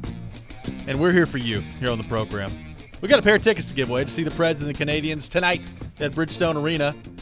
Rapid fire, caller 3, 615-737-1025. Our phone number, 615-737-1025. Caller 3 will win a pair of tickets to see the Preds take on the Canadiens tonight at Bridgestone Arena. Text line coming after Willie a little bit. Oh, yeah? Chip from Mount Juliet. Willie drinks Preds Kool-Aid. I mean, the Preds are like on a heater. It's not like they have won 8 in a row. Yeah. It's not like it's like, wow, what's wrong with these Preds? And Willie's like, well, guys, everything's okay. I mean, they're like the hottest team in the NHL. But Trevor says, Preds homer Willie. Can't say anything objective about the team. With the way Willie's talking, he won't bring Askarov up until he's 30. What a joke. You guys are being a little rough on Willie. However, I very much disagree with his take. Yeah. It's hard for me to get there with just the timeline of the two. Pekka Rinne, he's right. He won the Vezina in 2018. Less than 2 years later, he was no longer the starting goaltender of the Nashville Predators. He was getting bridge deals at the time. You're talking about UC Saros, 8 years, 8 AAV, maybe 7.5, I guess, maybe. Okay. Well, does Willie think he can't get he's not going to get an 8-year deal? That I guess would be another question. Like, does Willie think that the Preds can sign him to a 4 or 5 year deal? If you're his agent, then you're okay. Bye. That's the thing. Like, it would be. I find it hard to believe he couldn't get a 7-year deal on the open market if he becomes a free agent. So the Preds signed him to an 8-year. He's about to turn 29 a month. 8-year deal. Taking up about 8 in the cap and go until he's about 37 years old. Again, let's also go back to the comparison of Saros and Rinne at the time. Saros was a heck of a story, and wow, in 16, 17, wow, look at this kid. He's good. And he went on from there and kept developing, and he benefited, I think, from those years. But every story is different. And Askarov, before he ever becomes a full-time NHL player, is a prospect of note that I think you could potentially get assets for, totally unlike what Saros was. Well, it's different. He's first-round pick. And I just, to me, like, you have so many other needs. And I don't even know if I necessarily agree with what he said about Askarov needing all this time. I mean, I don't know. I'm not saying he's wrong about that. I just think that, I think you have to make a choice, and I think you have to get assets. And I don't know what the assets are, and they may not be as good as I think they will be. Maybe that we've seen that with the fact that Saros is still here. Yeah. But I think that's bad asset management, period. I agree. And look, to me, it's also, like, if you're committing to UC Saros, then you're committing to UC Saros, right? Like, I mean, you're exactly like. Again, I'd be surprised if he doesn't get a long-term deal. Like, if it's 4 or 5 years, I think that'd be. I'd be surprised by it. Like, I think it's either going to be an 8-year deal here, or a 7-year deal somewhere else. I mean, that's kind of how I viewed it the whole time. I mean, he is 29, so it'd be different if he was 27. I'd feel even better about that. But I think that's still what it's going to be. If it's less than that, then I don't know. I guess I'd be surprised by that. I don't see how. I don't see how it is. I mean, look, especially look, this year has been, I think, concerning, right? I mean, a lot of the year it's been his worst year for sure as an NHL goalie, as a starter. Yep, as a starter, and then you get into, we've talked about it. His game is so much about his athleticism, his explosion between the pipes, and as you get into the 30s, does age affect him more as a goaltender than some goaltenders because of his game and his size? Maybe. I don't know. He looks pretty darn good right now. He looks pretty darn good right now. He looks like vintage Vezina level UC Saros. So it's a really interesting situation. There's so many different angles to it. But I just can't get to, commit to Saros. And also, Yaroslav, you're a good backup for several years. And I don't. You've got, this roster is a long way from being the type of team Willie discussed there. I think. Right? Maybe we'll roll off 10-game heater before the deadline. Well, we'll see. All right, so you got them winning the cup this year. All right. Yeah, for sure. All right, let's move on from Willie's take to your take that the Preds are a contender. All right. Preds are planning the parade as we speak right now. No, I mean, look, this is a conversation that regardless of what happens this week, I mean, at this point, I'm going to be very surprised if there is a goaltending move one way or the other this week with those two, with Askarov and Saros. So, I mean, this is going to come up again in the summer. It's going to come up until decision's made, right? I mean, maybe it won't be. Even if they sign Saros, then the follow-up question has been, all right, so what are you doing with Askarov, right? I mean, this is going to be a thing that lingers heck of a backup for a while. So And look, maybe Barry Trotz views it the same way. I mean, maybe Barry Trotz says, you know what? I love the idea of having two goalies into the future that you feel great about, that you don't have to worry about that position. Maybe he does view it that way. I don't know. I don't view it that way, but maybe he does. And then, what is it? Are you splitting start? Because that's the other thing. Let's say you go that route. Is Askarov playing enough to continue to develop if he's the backup and you got that tandem? And let's say that he is. Let's say he is playing enough and he's playing 40. That's an games. Expensive split-time goalie, UC Saros. Why are you giving UC Saros $8 million a year if he's playing 45 games? But if you played them both at the same time and went with 4 skaters, would you ever give up a goal? I think not. Probably not. Let's think about this from every angle. Well, maybe so. Yeah, I can't do it, man. Phil and Franklin. Well, we should get to Phil and Franklin in a minute. He has an interesting point about how Preds fans should feel about this. We'll do that. We'll do that coming up next. 615-737-1025, our phone number. More on the Nashville Predators coming up next. You're listening to Robby and Rexrode, 102.5, 106.3, The Game.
Preds fans, don't miss tomorrow night's Smashville live show at Brewhouse 100 in Bellevue at 6 o'clock. See your Preds star players up close and personal, plus get your chance to get autographs and pictures as well. This week's special guests are Alex Carrier and Jeremy Lozon. Smashville Live brought to you by the Black Abbey Brewing Company and ESPN Bet Sportsbook. Robbie Stanley, Joe Rexrode, Nick Keys are here with you on this Tuesday morning. Taking your thoughts on the Preds, 615-737-1025. Joe, you had a Preds question on the text line that you wanted to get to. I hate when I do that and then I lose it. Oh, by the way, it was Cheryl Swoops. Thanks to the text line for that later. It was talking about the COVID year with Caitlin Clark. Phil in Franklin says, if the Preds sign Juice to an 8x8 or anything close to that, Preds fans should be mad. Honestly, that would be terrible on the back end. Yeah, but here's the thing, though, Phil. If, like, so Willie's talking about the timeline, as we've talked about, Forsberg, Josie. The timeline is, to me, the next couple years. 2 to 4 years, like Willie just texted us. I think that's a good way to look at it. So that's when, I mean, this happens all the time in sports, right? I mean, you're going to pay for it at the end of a deal, but you're paying for what you're getting on the front end when you think that you can actually win a championship.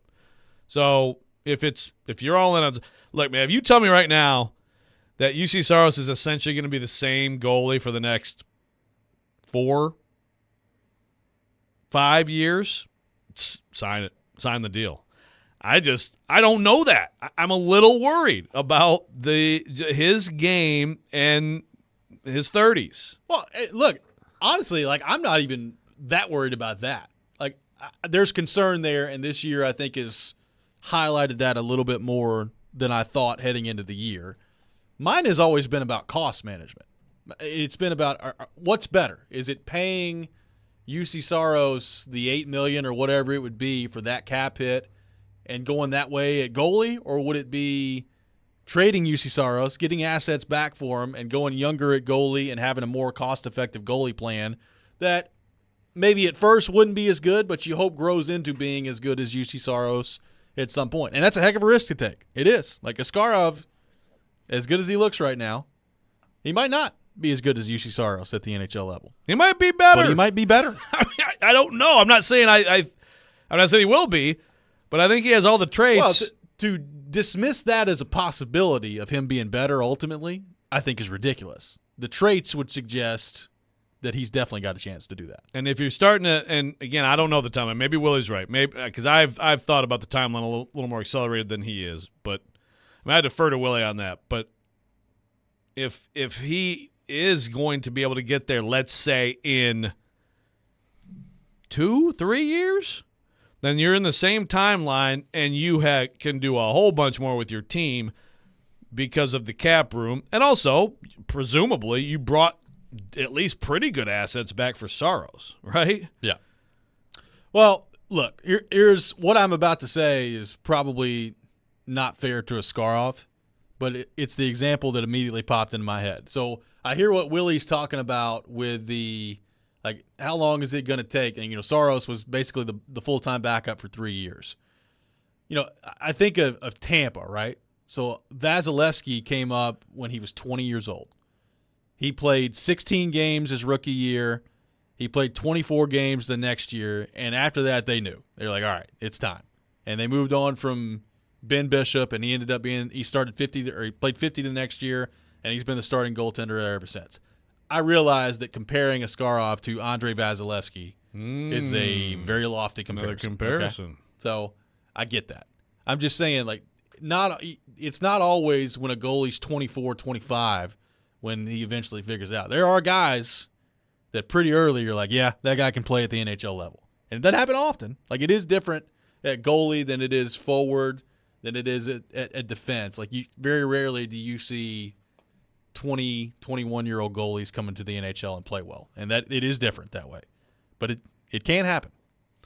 Well, that's the first example I thought of. I mean, Pecorine, Vezina winner, President's Trophy, 17-18. What if Saros was a starting goaltender in the NHL in that year or in 18-19? Yeah, I don't know. I mean, he had great numbers as backup, right? I mean, the times when he played, I mean, look, 17-18, Saros played, let's see here. He had a .930 save percentage, okay? No, that's right. That's not right. I'm looking at the wrong the wrong stat sheet there. 17-18, he had a 925 save percentage. He only played in 26 games. In 18-19, he played in 31 games, had a 915 save percentage. So with the opportunities that he got, albeit limited, he was really good those 2 years.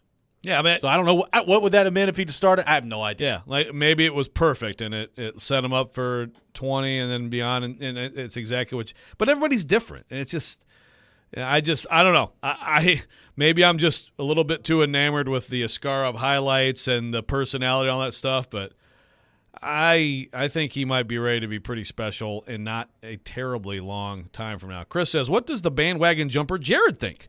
You know, he can just ask Barry. He has a first-name relationship with him. Anything when he's on with him today. They are buddy-buddy. Jared's the reason for the streak. You remember that. I called it in the chat. It took him 6 days to claim he was responsible for the streak. Wasn't he all for the sell, maybe even tanked just a month ago? He's not claiming responsibility for the streak. Oh, he's a little bit. Like, why? How? Because he was in St. Louis when it all started. Oh, okay. Well, whatever.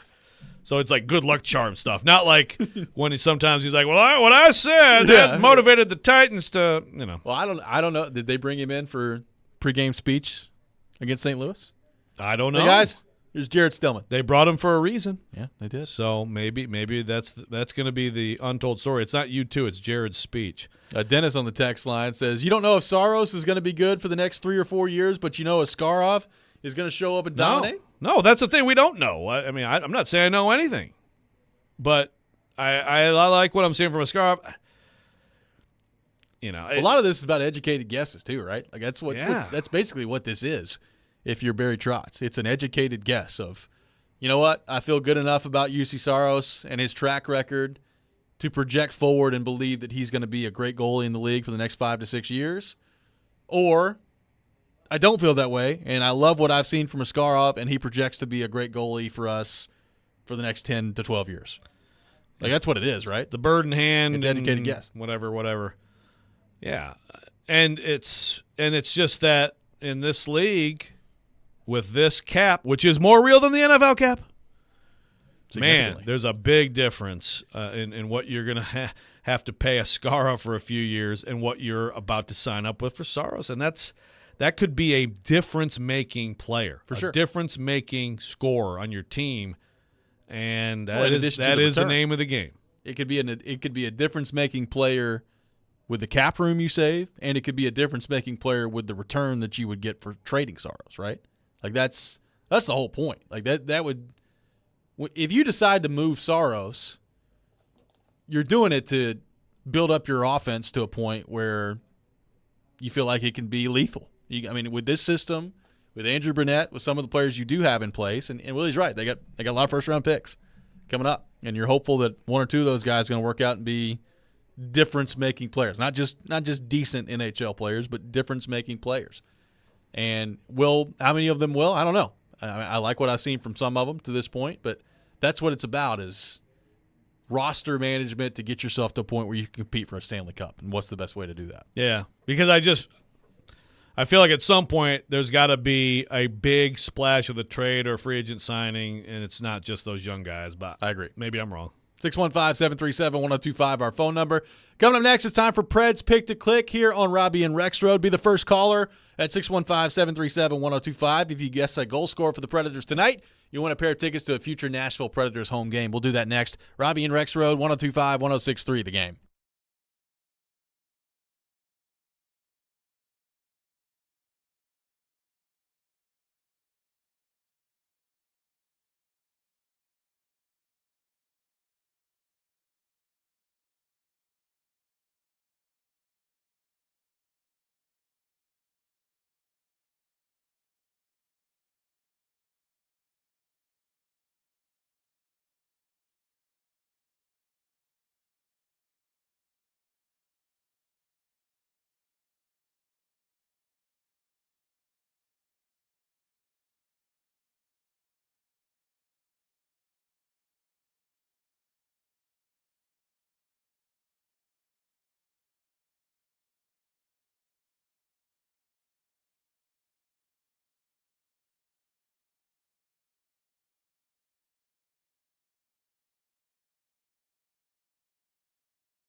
It's time for Preds Picks to click.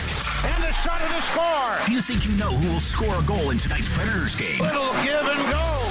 Shoot your shot for a chance to win Preds tickets. Call 615-737-1025 now. Pick to Click is brought to you by TJ Anderson Homes of Benchmark Realty. Visit tjandersonhomes.com to see why they are preferred so often.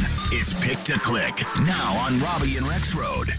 It is time for Preds Pick to Click here on Robby and Rexrode, presented by TJ Anderson Homes of Benchmark Realty. List your home with TJ to get your home seen, heard, and sold. Preds back in action tonight, taking on the Montreal Canadiens. Puck drops 7 o'clock, pregame 6 o'clock here on 102.5, 106.3 The Game. The standings in the competition, the listeners have taken the lead at 13 correct guesses overall. Joe Rexrode in second place with 12, Nick Keyser with 9, and now the hottest player in Preds Pick to Click, Robbie Stanley. 2-game heater up to 6 in the competition. Okay. Keyser, you better watch out. I'm coming for you. I'm shaking in my boots. I'm sure that you are. A lot of sass. With that in mind, let's go back to our 102.5 The Game phone line, driven by WilsonCountyHyundai.com, and welcome in John. John, good morning. Who is your pick to click tonight for the Nashville Predators? My pick will be Forsberg. Awesome. Thanks for the call, John. Philip Forsberg, the selection by John. I'm up first today, and this is an interesting one because Forsberg is clearly playing hurt right now. I mean, he can't practice. He's not been at morning skate for like over a week. What's he have? He didn't practice yesterday. I don't know. My guess is lower or upper? My guess is lower. Lower. Okay. Otherwise, I think he'd probably be skating. But I don't know. My guess is lower. But he's still playing in the games, and he still is effective playing. Little tender ankle, maybe? I'm going to go with the NHL's first star of the week. I think he's playing great hockey right now. Give me Roman Josi. I'll go Roman Josi for my pick to click. Forsberg, Josi off the board. Joe Rexrode, your pick to click. All right. Well, you know what?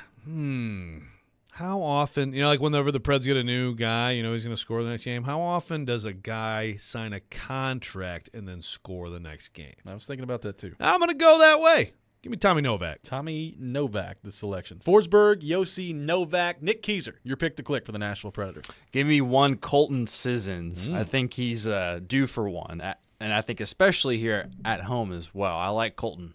So Colton Sissons, this selection. Made a great pass to Cody Glass the other night, by the way. Forsberg, Josi, Novak, and Sissons. Pick to click presented by TJ Anderson Homes of Benchmark Realty. List your home with TJ to get your home seen, heard, and sold. Big one for the Preds tonight. They're taking on a team that they should beat. I wrote off the records earlier, and I guess I didn't know this until I looked at it earlier. Preds 8-0 in their last 8. The Canadians are 1-5-2 in their last 8. It does make me a little bit nervous. It's like, it's a classic. The Predators have just a classic sleeper out there tonight against Montreal. Trap game. Yeah. Especially after dominating Colorado like the way you did Saturday. Yeah, at some point, you figure there's a step back, little bit of adversity, a little bit of coming back to earth. Maybe not, though. At what point, how many in a row do they have to win before you're convinced that they're going to the Stanley Cup? Get to 20. All right, get to 20, and I'll write it down. Actually, they get to 20, I'll pick them to win. I'll pick them to win the cup here on the show. You will actually start looking at the map on the parade route. Yeah, I will. No, it's a good thing for them too. It's like they're in I think a good rhythm here in terms of game. You get a day off, like you said. They've been good with back-to-backs. That's coming up this weekend, but they've got it going, man. They've got it going. So they've established a good culture. The culture. And this Saros Skarov thing, the great thing about this is whatever happens, like until something does happen, it's just it's a great topic. It is. Because it'll occupy us for hours because it really is fascinating. The whole thing. It's really not easy. And the only thing that I reject is basically what Willie suggested earlier. I don't think that's smart at all. But maybe Barry Trotz is entertaining that too. It's going to be really interesting. And by the way, it's deadline week. It kind of feels like with the 8-game winning streak, we've just forgotten about the trade deadline. Novak apparently at one point was on the block, and now he's not because he signed the deal. What's going to happen with Carrier? We are 2 games away, and then you've got all of today, Wednesday, Thursday, and half of Friday, and there's your deadline. So, I can tell you, Barry Trotz is taking and making calls. So what's that going to look like by the time Friday rolls around. And I don't know. I mean, if they do win these next 2 games and they get it up to 10, does Barry Trotz say, all right, I'll do it. Just I'll send you a loads up. 3rd-round pick. Bring me some forward. He loads up. What was the deadline? Was it 19 that Poyle loaded up? Little Wayne Simmons. And, Boyle, Granlund. He'd already had Boyle a little earlier, but I still counted as a deadline trade. Yeah, that's right. And Fiala Granlund. Yeah, that was a big one. Real quick, Matthew Nashville, non-Preds question. Job security more in jeopardy this offseason, Jerry Stackhouse or Kelly Harper? Definitely Jerry Stackhouse. Oh, yeah. Kelly Harper, I don't think your job's in jeopardy. I will say that, it's been okay. It's been good. They're going to get in the tournament. Austin Peay taking on North Florida tonight in the quarterfinals of the ASUN tournament. F&M Bank Arena. Tickets are available at myfnmbankarena.com. So could be a cool environment tonight for Austin Peay. That does it for us today. We'll be back 6 a.m. tomorrow. Chasing Big Joe up next. You're listening to 102.5, 106.3 The Game.